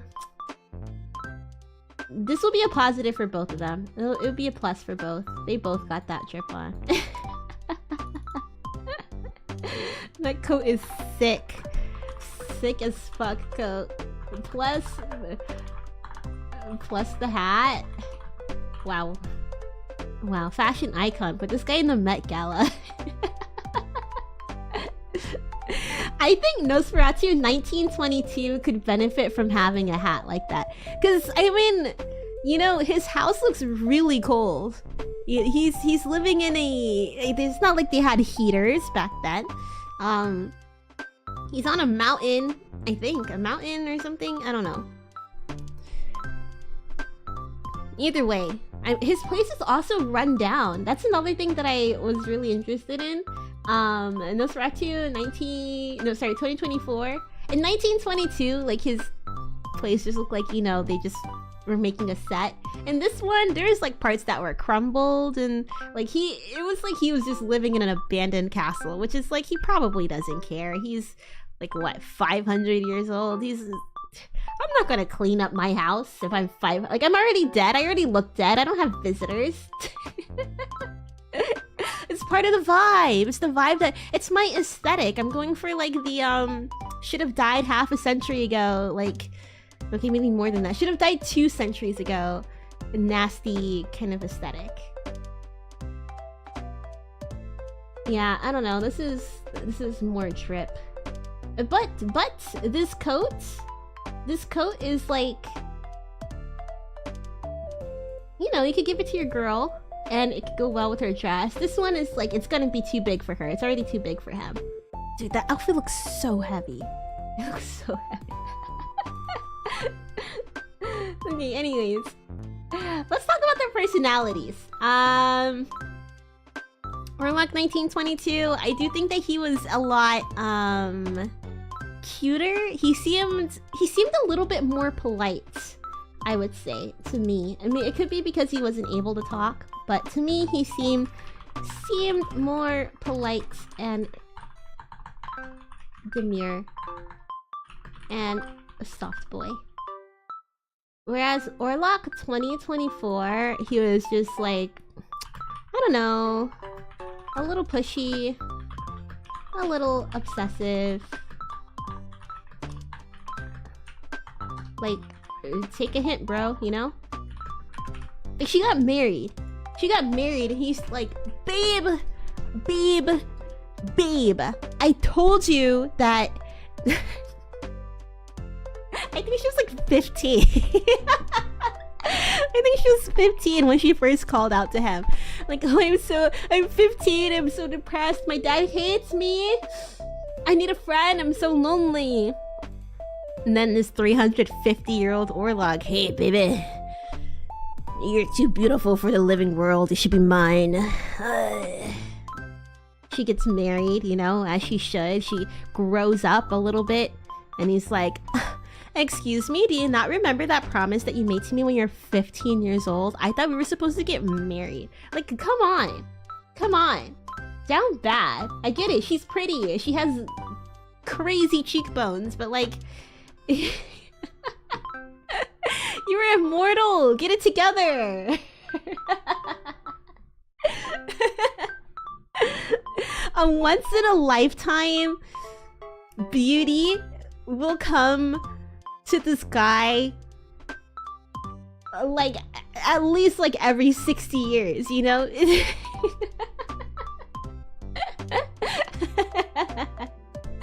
Can't move on from the first crush. Yeah, Orlok walking red flags. Even if he refuses to show any color within his own like home or like his outfits or even on his skin. He's yeah,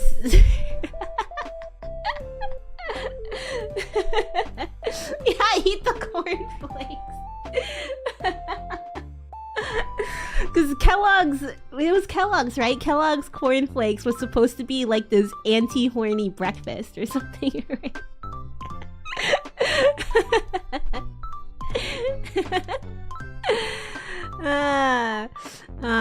Let's see. Ooh, a minus for Orlok 1922. Why were his fangs so close together?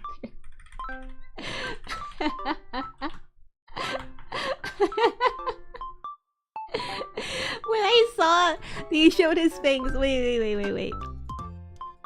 Count Orlok 1922 fangs. Please show me his fangs, please.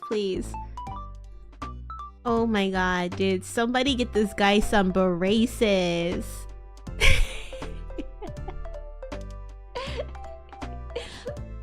When they showed his, it wasn't in this scene, it was like a different scene. I cracked up. I was crying laughing. Why is it so close? Why is it his like two front teeth, the fangs? Right? It's supposed to... Is this how it was? Maybe this is what they thought back in the day. Maybe it like evolved over the years. Why is it the two front teeth and not the canine teeth?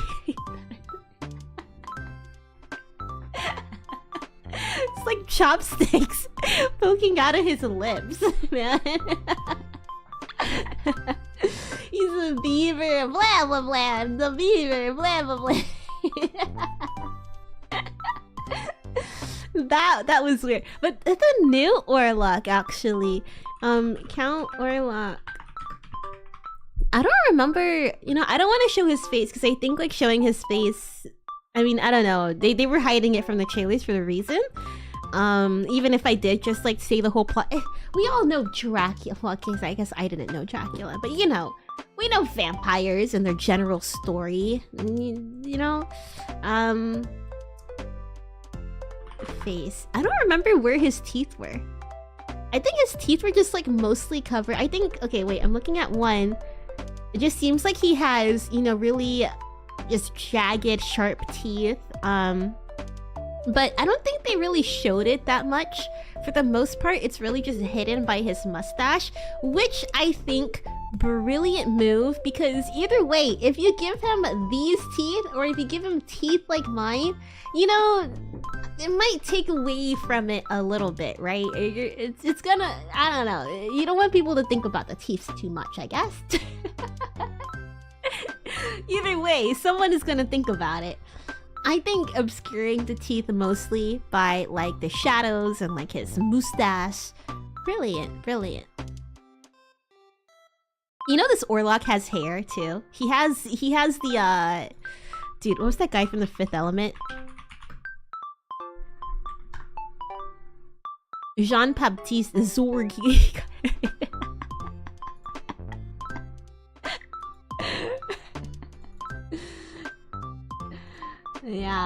Yeah, this is the haircut Orlok got. So Orlok, imagine this mixed with the Vlad the Impaler like facial structure mixed with like the skin of a corpse with like a crazy mustache. That's what Orlok looks like when you do get to see him. For the most part, he's like majorityly like obscured by his outfit. You know, he's a private guy. He's a private guy. I would say this guy, he is private and like protects his peace, I guess. He can delegate his stuff to spirits or minions, you know, because the 1922 Orlok, he was doing a lot of the stuff by himself. I mean, I guess that could also be a plus. He's independent. He's gonna put down anti-slavery. I was gonna say he's independent.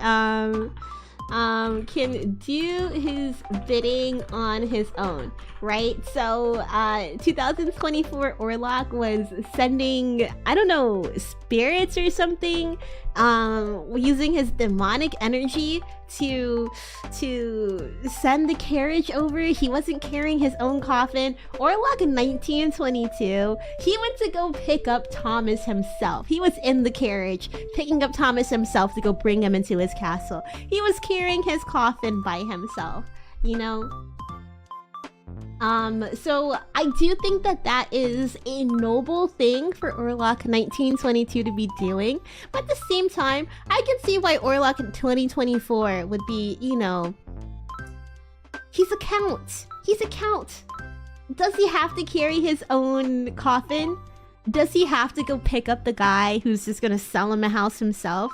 And he was very... Orlok 2024, one thing that I just remembered, Thomas was being like, oh yeah, sir. He was calling him sir. And Orlok 2024 was like, you shall address me as my lord, okay? It's not sir, it's my lord. So you better call me my... You know, he was very adamant about that. He knows his lineage. He knows his bloodline. He knows that he's powerful, and he takes advantage of that, as he should.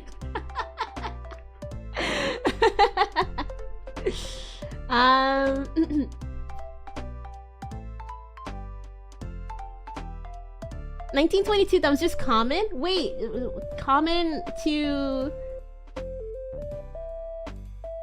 ride the carriage? Or to carry your coffin? Oh, take it.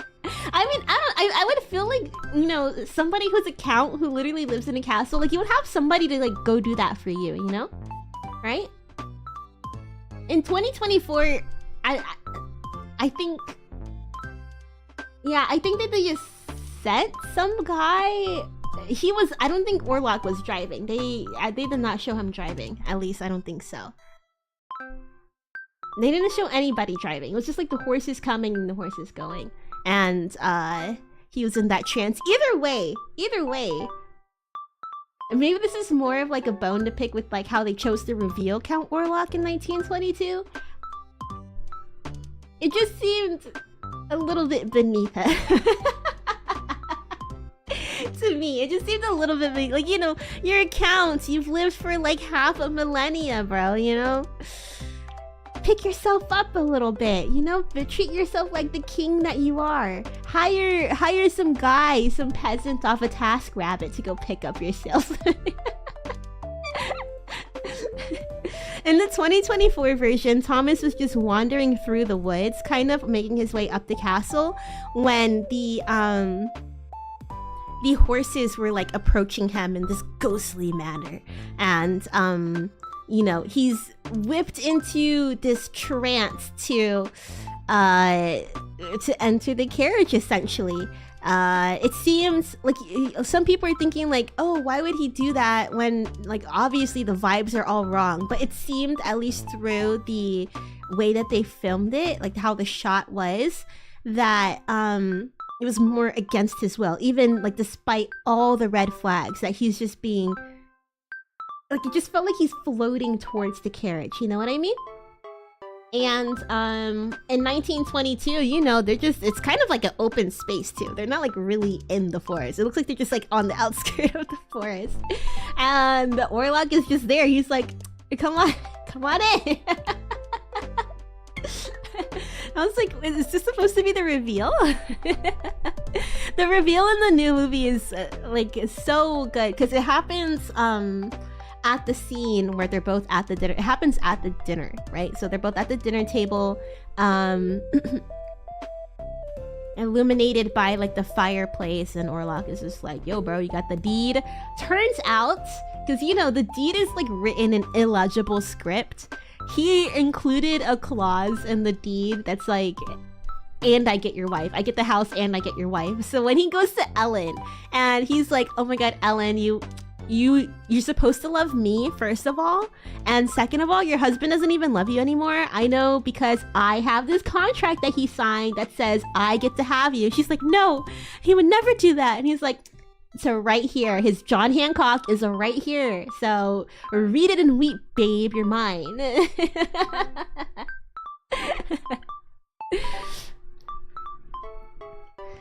Yeah, 2024 is it's a fun ride. It's a fun ride.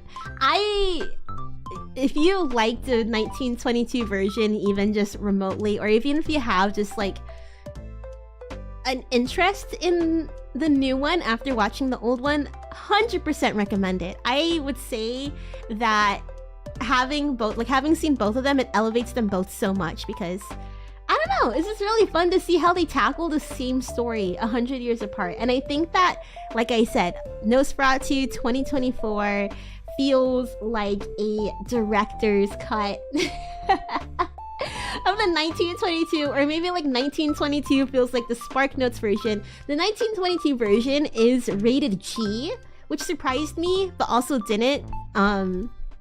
Rated G because, I mean, there's really like nothing offensive, I guess, in the movie when it comes to like violence and like sexuality and stuff. Whereas the 2024 version, it's like that they're able to expand on the evilness and like the demonic aura that somebody like Nosferatu is supposed to emit. You know, bro just got that dark aura. He just built different. His aura make people crazy. His vampire dong drives the bitches mad. No, don't watch it. It's very uncomfortable. I would say, you know, if you're a little weary to like, let's see, allusions to sexuality, then, you know, you'll probably be uncomfortable in this movie. But, I mean, sex is a thing that exists, so... If it's something that you aren't really, like, off-put by, or I guess, you know, just, like, made uncomfortable by, then it's a fantastic movie. I really enjoy, like... Because vampires are so sexual by nature, they're supposed to represent, you know, temptation of falling into sin. And I think specifically in this movie, or maybe like in Dracula in general, like extramarital affairs, like the temptation of extramarital affairs. Yeah, and I guess just like sexuality as a whole.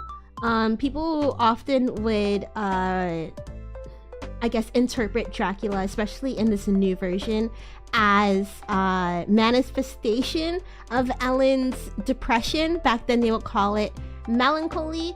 But yeah, so they would see it as like her falling victim to like her melancholy, especially because they both die at the end. They're supposed to like, I guess, sort of romanticizing her relationship with it in a way, but like I don't know. Either way, I think it was a very fantastic movie. And I wouldn't really say it was just, it's not really like sexy sexual. It's more like exploring sexuality during that time. Like, I guess like the fear of sexuality in a way. Like the movie starts off with her consummating, I don't know, like her pact with Orlok in a way, but he's not there, right? Like I said, her seizures are just her getting boned by ghosts. So there's like a very like sexual undertone throughout the whole movie, which made me think like, oh, this whole movie, like Orlok is like the 1830s, like that age is like he represents like their fear of sex and their fear of promiscuity, their fear of falling into temptation. I mean, I guess even in a way, like not just seeing it from Ellen's perspective, but Orlok's perspective too in the 2024 version, because he is the one who succumbs to like the sins of his own sexuality, and that's what causes him his life. Like his obsession with Ellen is what causes him his life. I don't know. I think that there's a lot of different ways. If you're not like turned off by sex, there's a lot of different ways to be able to look in this movie and like interpret it the way that, like, I don't know, people from the 1830s might have viewed this kind of stuff. Very interesting, very fun. I would give it so many more watches. I adored this movie. I had so much fun with it.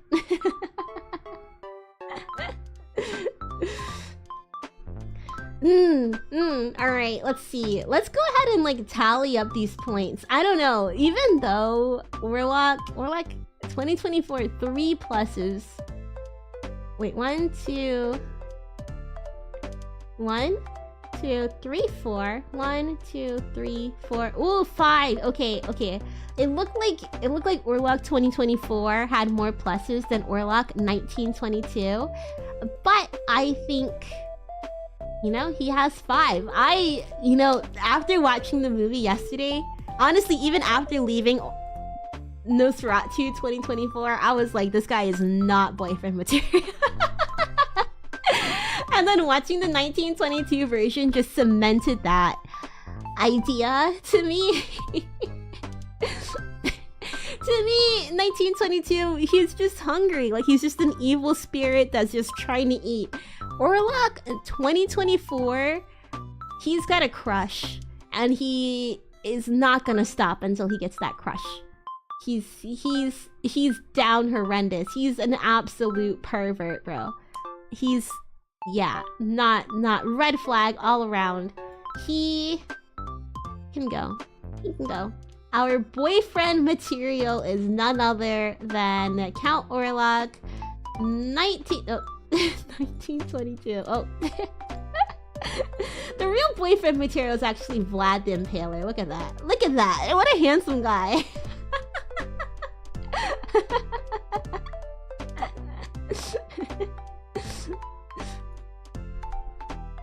Can't understand the word no. Big time, right? Right? Not only can't understand the word no, but like can't, not just no, but like, no, I'm married. I have a husband. I'm happy. Stop visiting me in my dreams. I made a promise to you when I was 15. Fuck off. Talk about an age gap. 15 years old and like 300 and something. A PDF file, anyone?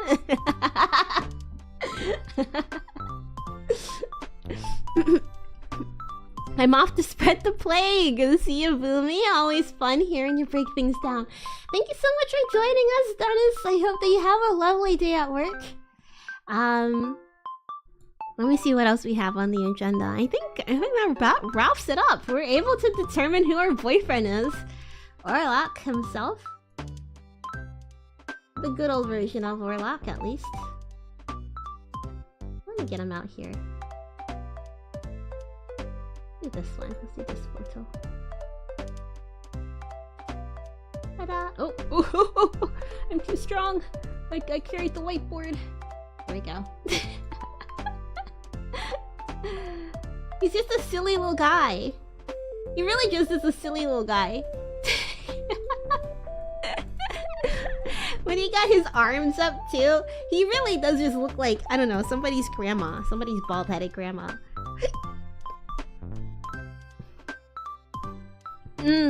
Okay. Alright. Okay. Alright. Well.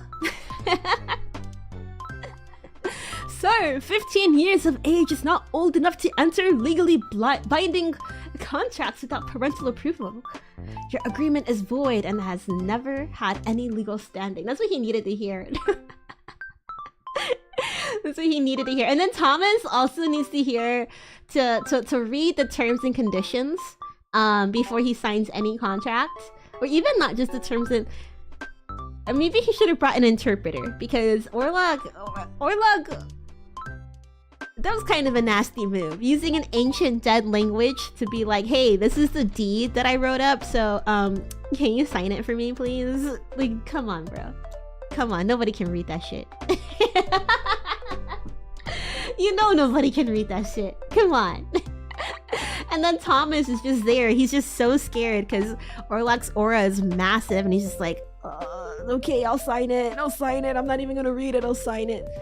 Come on, read the fine print. Even if you can't read it, just be like, you know what? Let me go ahead and take this back.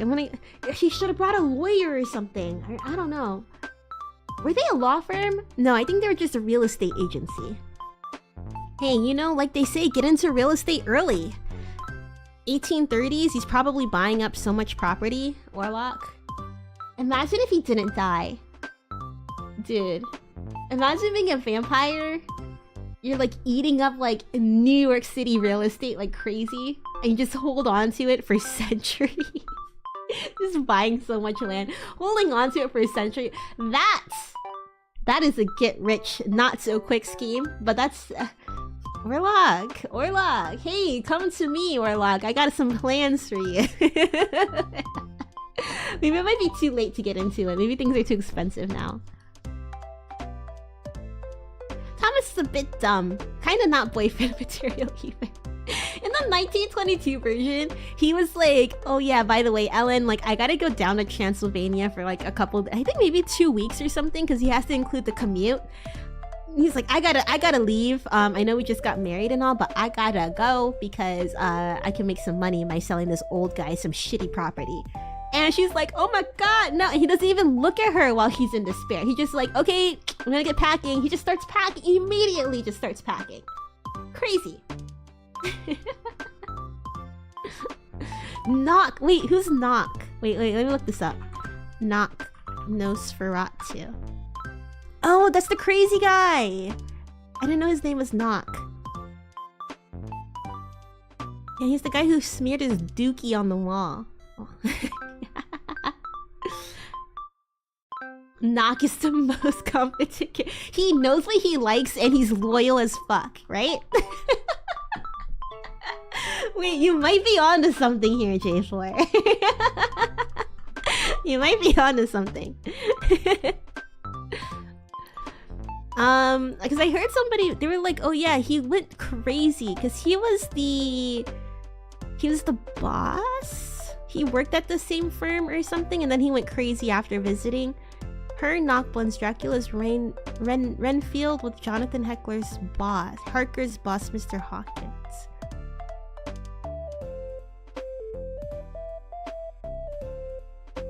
He's the replacement for the boss. Oh, okay. So maybe they got like 2 different crazy guys? I don't know. I think I have to give the new version like another watch. Because I noticed that when I watch a movie, I like go in with like my assumptions, and then I kind of let that distract me from the movie a little bit. Where I don't like catch everything.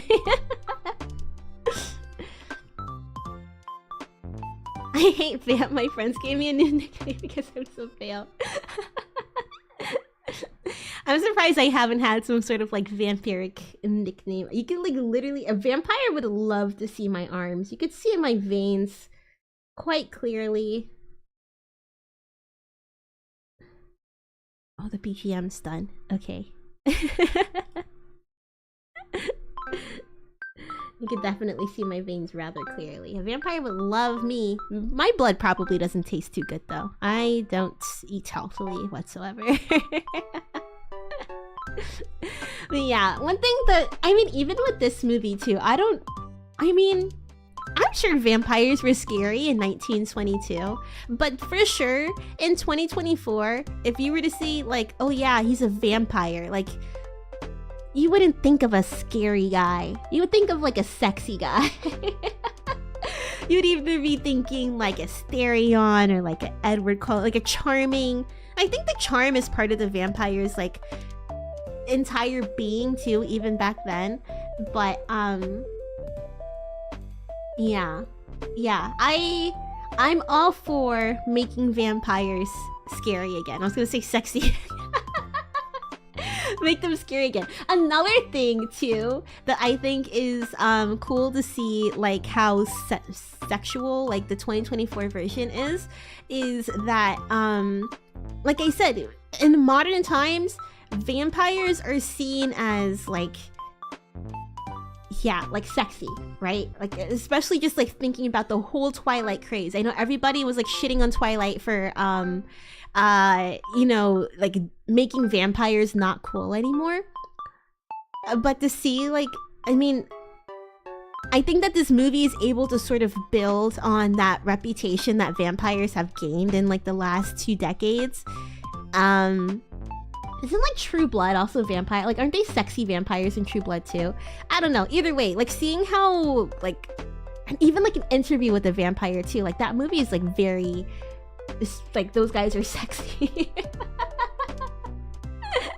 Like vampires are just supposed to be sexy in like modern, like recent memory, right? And to see them be able to like keep vampires still being like, I wouldn't say sexy, but like still very sexual, and then turn that into something scary, something to be fearful of. I think you could probably throw a conversation about Ellen's consent in there. Yeah, there's just a lot of things that they're able to play around with by like reinterpreting this movie for modern times. I think it's a lot of fun. It's a lot of fun. It really dinks you dink. Really dinka-da-dinka-da-da. Isn't that cool? The sun hits, it shines. No, you're sparkling. YK, are you sparkling in the sun?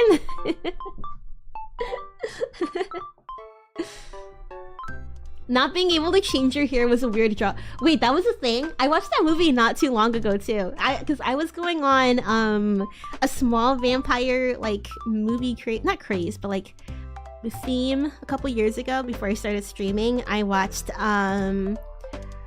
What We Do in the Shadows, and then after that I watched Dark Shadows, which was ass. I mean, it could have been better. What We Do in the Shadows, fun, perfect. I love the movie. It's so fantastic. So funny. And then I watched Dark Shadows after. Don't know what I was expecting. I think it's like vampire comes to see like his family in the 70s and something about, I don't know. They just could have done more with it, and it left a lot to be desired. And then after that I watched an interview with the vampire, and that was so... I watched that when I was a kid. That was like like a movie that we had the DVD for. My parents really liked it. So it was my first time seeing it like in like 15 years or something, and yeah, that was great. I haven't seen the show though, and I think it's just because I like the time period that the movie takes place in. I like what they did with the movie, that I don't really like have the desire to watch the show. Maybe one of these days I'll get to the show, because I hear like a lot of people like it, but I really love the movie. The movie was so great.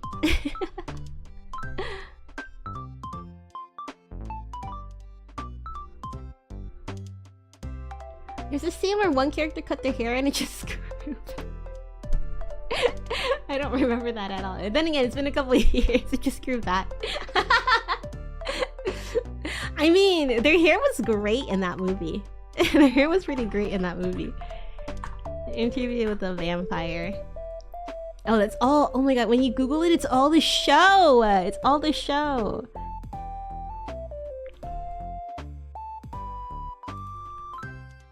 Oh, and like the homoerotic, that was the thing about the movie. There was like a lot of homoeroticism, but it wasn't very explicit? I don't remember. But I remember thinking like, oh, that's, for like a movie like old like this, I mean, to be honest, I really don't know much about the, wait, let me look up movie. This is what, 1994? I don't really know how much like people were into gay folks in the 1994, but I remember being like kind of surprised by how homoerotic the movie was. Oh, it was more explicit in the book? And the book is from 1976. That's so interesting. Who did this? Yeah, it's been a while since I last watched this movie, so I'm not gonna give too much because I'm probably gonna misspeak, but yeah. It was kind of, like I said, did I say it was subtle? I don't know, but it wasn't like, you know, they were explicit about it, but there were like things where kind of like, because I remember thinking about that in the movie, like, when did this come out?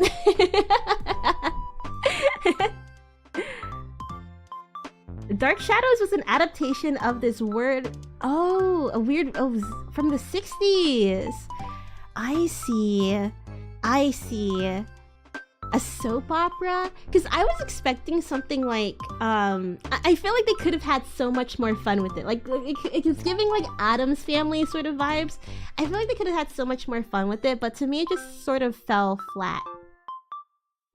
Dark Shadows. I think that, no, let me see. I probably wrote like a review for this somewhere. I wonder if I did one for an interview with a vampire. I probably didn't.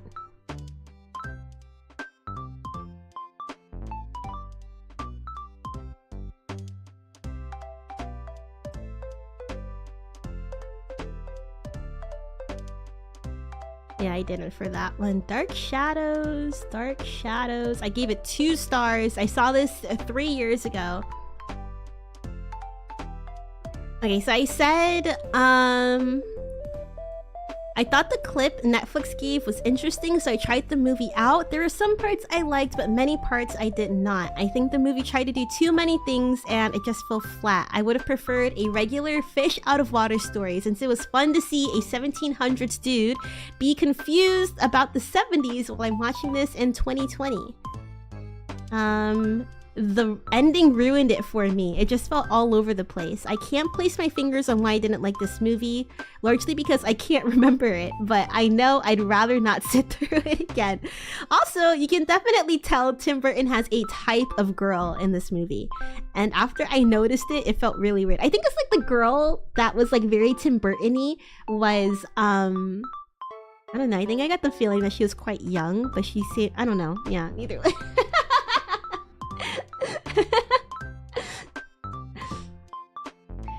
It was a show played weirdly straight. Was it like, wait, it was a soap opera from the 60s. So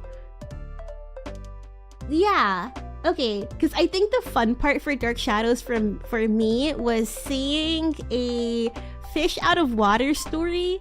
You know, like usually like you have Captain America, right, who's in, oh, I'm confused by the present day, but in like a movie like Dark Shadows, their present day is the past for us. So I thought that was like fun. I wanted to see more of that part, I guess. I think, I don't know. So maybe there's an alternate reality. I wish maybe we'll discover like jumping through black holes to see alternate reality, because I would love to see an alternate reality where Dark Shadows is a good movie, where Year One is a good movie. Sometimes you see a movie and they're like so close to like getting it to something that you would love, but they've already swung their shot and no one's gonna want to watch a second. Oh, they're gonna reboot Dark Shadows. Who the fuck watched that movie? Oh, they're gonna reboot Year One. Who watched Year One? I'm sad that, like, you know, they shot their shot and it just didn't work out for me. Anyways, I think this is an excellent time to wrap things up. I have a couple of announcements to announce. The soap opera was gothic and black and white. The movie was basically so maybe if I knew that, I might have had like, because there were like parts where it felt, maybe that's where I felt about the ending. I remember like the ending was just like, I don't know. I don't even remember what the ending was, but I just remember like it felt not out of left field, maybe like predictable. I don't really know. It's been a while. I didn't remember the movie when I was writing the review. I sure as hell don't remember it now. I remember thinking like the ending felt a little bit corny, but the fact that it's based off of a soap opera, that would make sense as to why it felt that way. It's like, I don't know, they should have had fun with it. I feel like maybe they could have had fun with it. Who's seen that soap opera? Who wants to see like not a perfect adaptation, but you know, yeah. They should have had more fun with it. Either way, let's go ahead and get into a little bit of announcements. Yeah. To wrap up my thoughts on the Nosferatu films, I think both movies were a lot of fun. They were really excellent. I would call this maybe my introduction to the horror genre.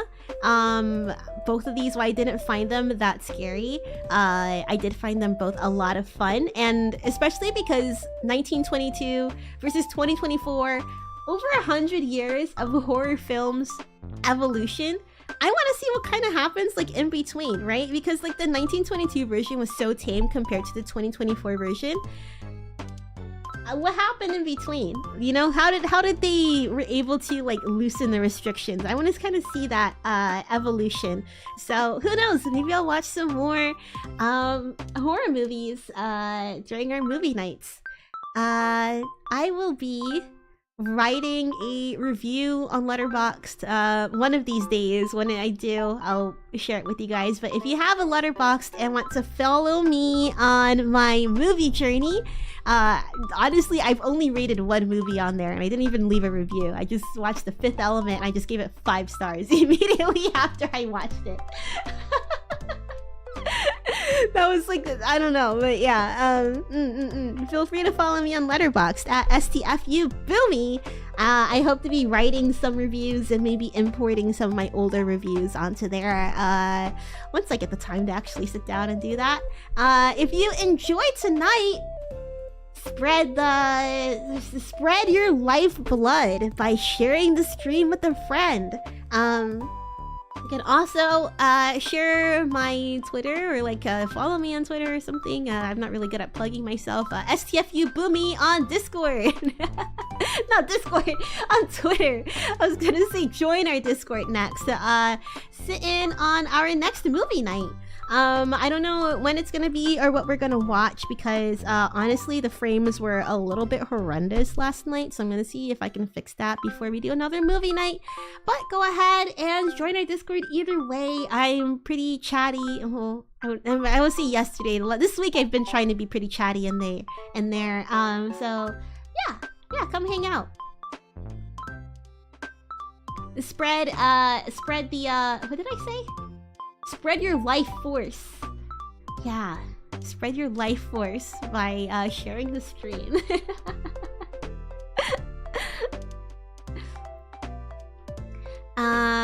Let's see. Next weekend, next weekend is Valentine's Day, so please look forward to. I might be the first one saying this. Wait. You heard it from me first, folks. Please look forward to next weekend's Valentine's Day event. The info is not even up on the Welcome to Lucid Twitter, but we're going to be having a week-long fun, like, just week-long plans of, like, fun activities. So please look forward to that. You'll see some info about it in the coming days. What will I be doing? I will be doing a story hour. We're keeping up a bit of a... Yeah, I would say we're keeping up a bit of a vampire theme, you know? This is kind of leading into what we got going on for next week, you know? We got vampires and, like, gothic stuff for this week. Next week, I'm participating in the Valentine's Day, Lucid Valentine's Day. I'm participating in a Lucid Valentine's Day event by bringing back our story hour. We'll be reading a very romantic, very famous, and very emo Harry Potter fanfiction. Ooh, what could it possibly be? And don't forget, this weekend we have Nocturnes' debut. Wait, let me go ahead and pull up that link. I'm gonna share it for you guys. It's gonna be tonight and tomorrow. Nocturnes is debuting. Let's go ahead and get this out and this out. Sorry, Orlok. And let's get this in.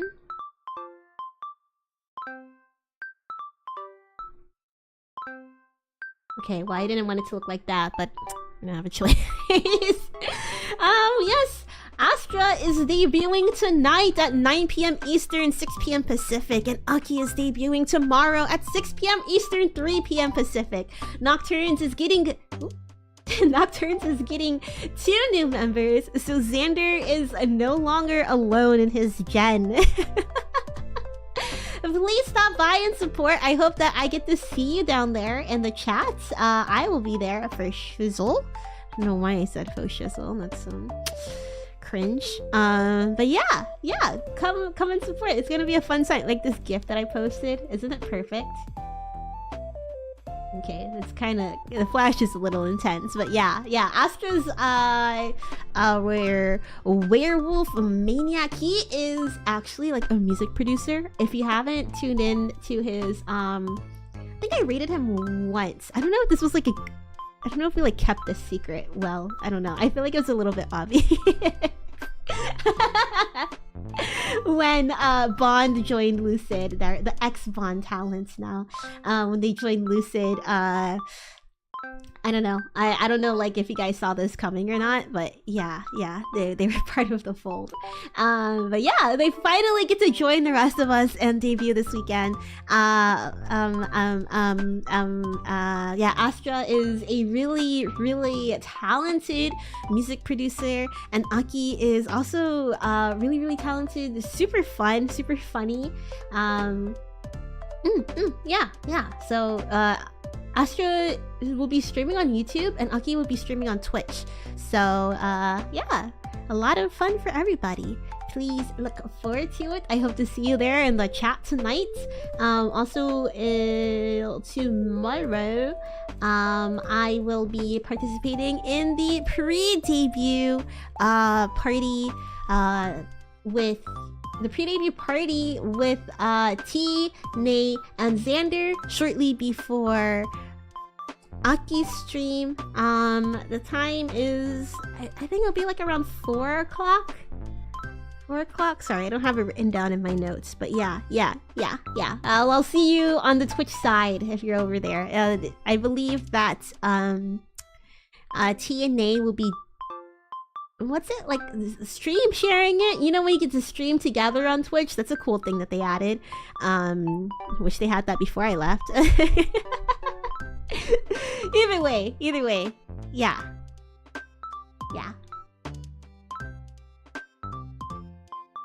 My brain's dying if you couldn't tell. I didn't even finish my coffee. It was piping hot when I sat down, but then I just yapped too much, so now I had like 3 sips. Last but not least, in addition to the debuts this weekend, I hope to see you there. Like I said, we have our Valentine's Day stuff coming up next week, so please look forward to that. There's like another thing about that I want to share, but I'm gonna keep my lips sealed until I get more info on that, or I guess until Lucid posts about it. But please, another fun thing, so look forward to that. Last but not least, we typically celebrate the Boomi birthday on the 15th, but going forward, we're gonna celebrate it on the 22nd! 222 for my twin tails. So, yeah, stay tuned for more updates on that. But Boomi birthday is coming up bitty soon, and I hope you guys are looking forward to it. I've been working really hard on the first anniversary, now Valentine's, now my birthday. So yeah, I hope that I get I don't know, that my plans are fun for you guys. Anyways, thank you guys so much for joining me today. If you've been sitting down for as long as I have, let's bring Orlok back over here. Make sure that you give your body a nice big stretch if we start celebrating Boomi's birthday. Oh my gosh. I'll be honest, I'm the kind of person I like celebrating my birthday, but like I don't like it either. You know what I mean? The thought of like, oh, you know, everybody's gonna gather around and sing happy birthday, like just give me something, I guess. Let's just have a nice day together. That's all that I ask for. I don't need to be like gathered around to sing a strange song over some cake.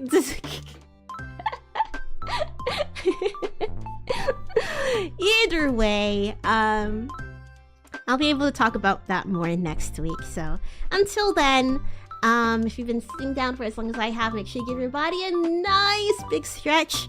Don't forget to stay hydrated. Drink lots of water. And last but not least, treat yourself to something special.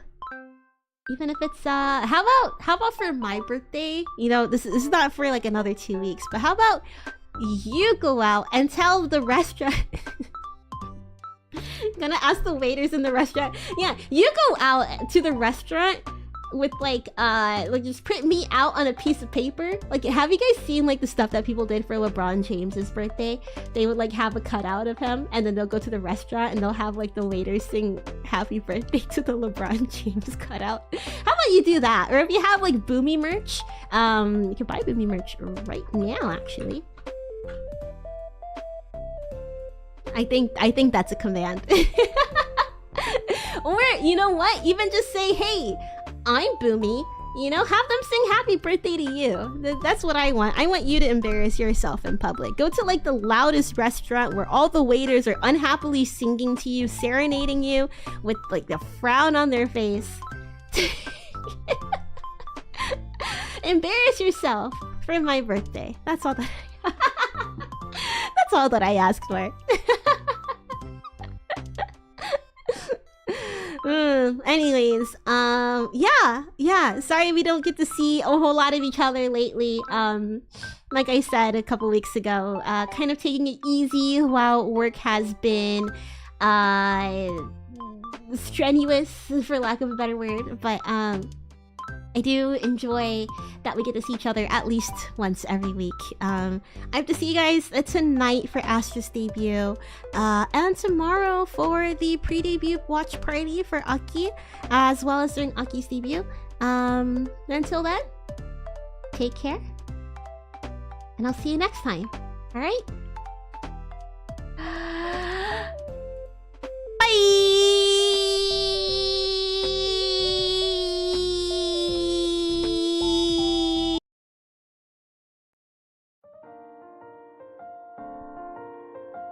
I almost went to the wrong screen, lol. You know, I just realized we gotta find somebody to raid, so if you don't mind sitting tight for just a second, we are going to go ahead and send the raid over to...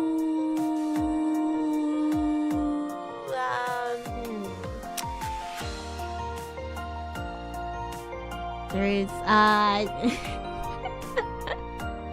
don't really have it. Okay, never mind. We're not doing a raid. I don't really see anybody online. So, okay, bye.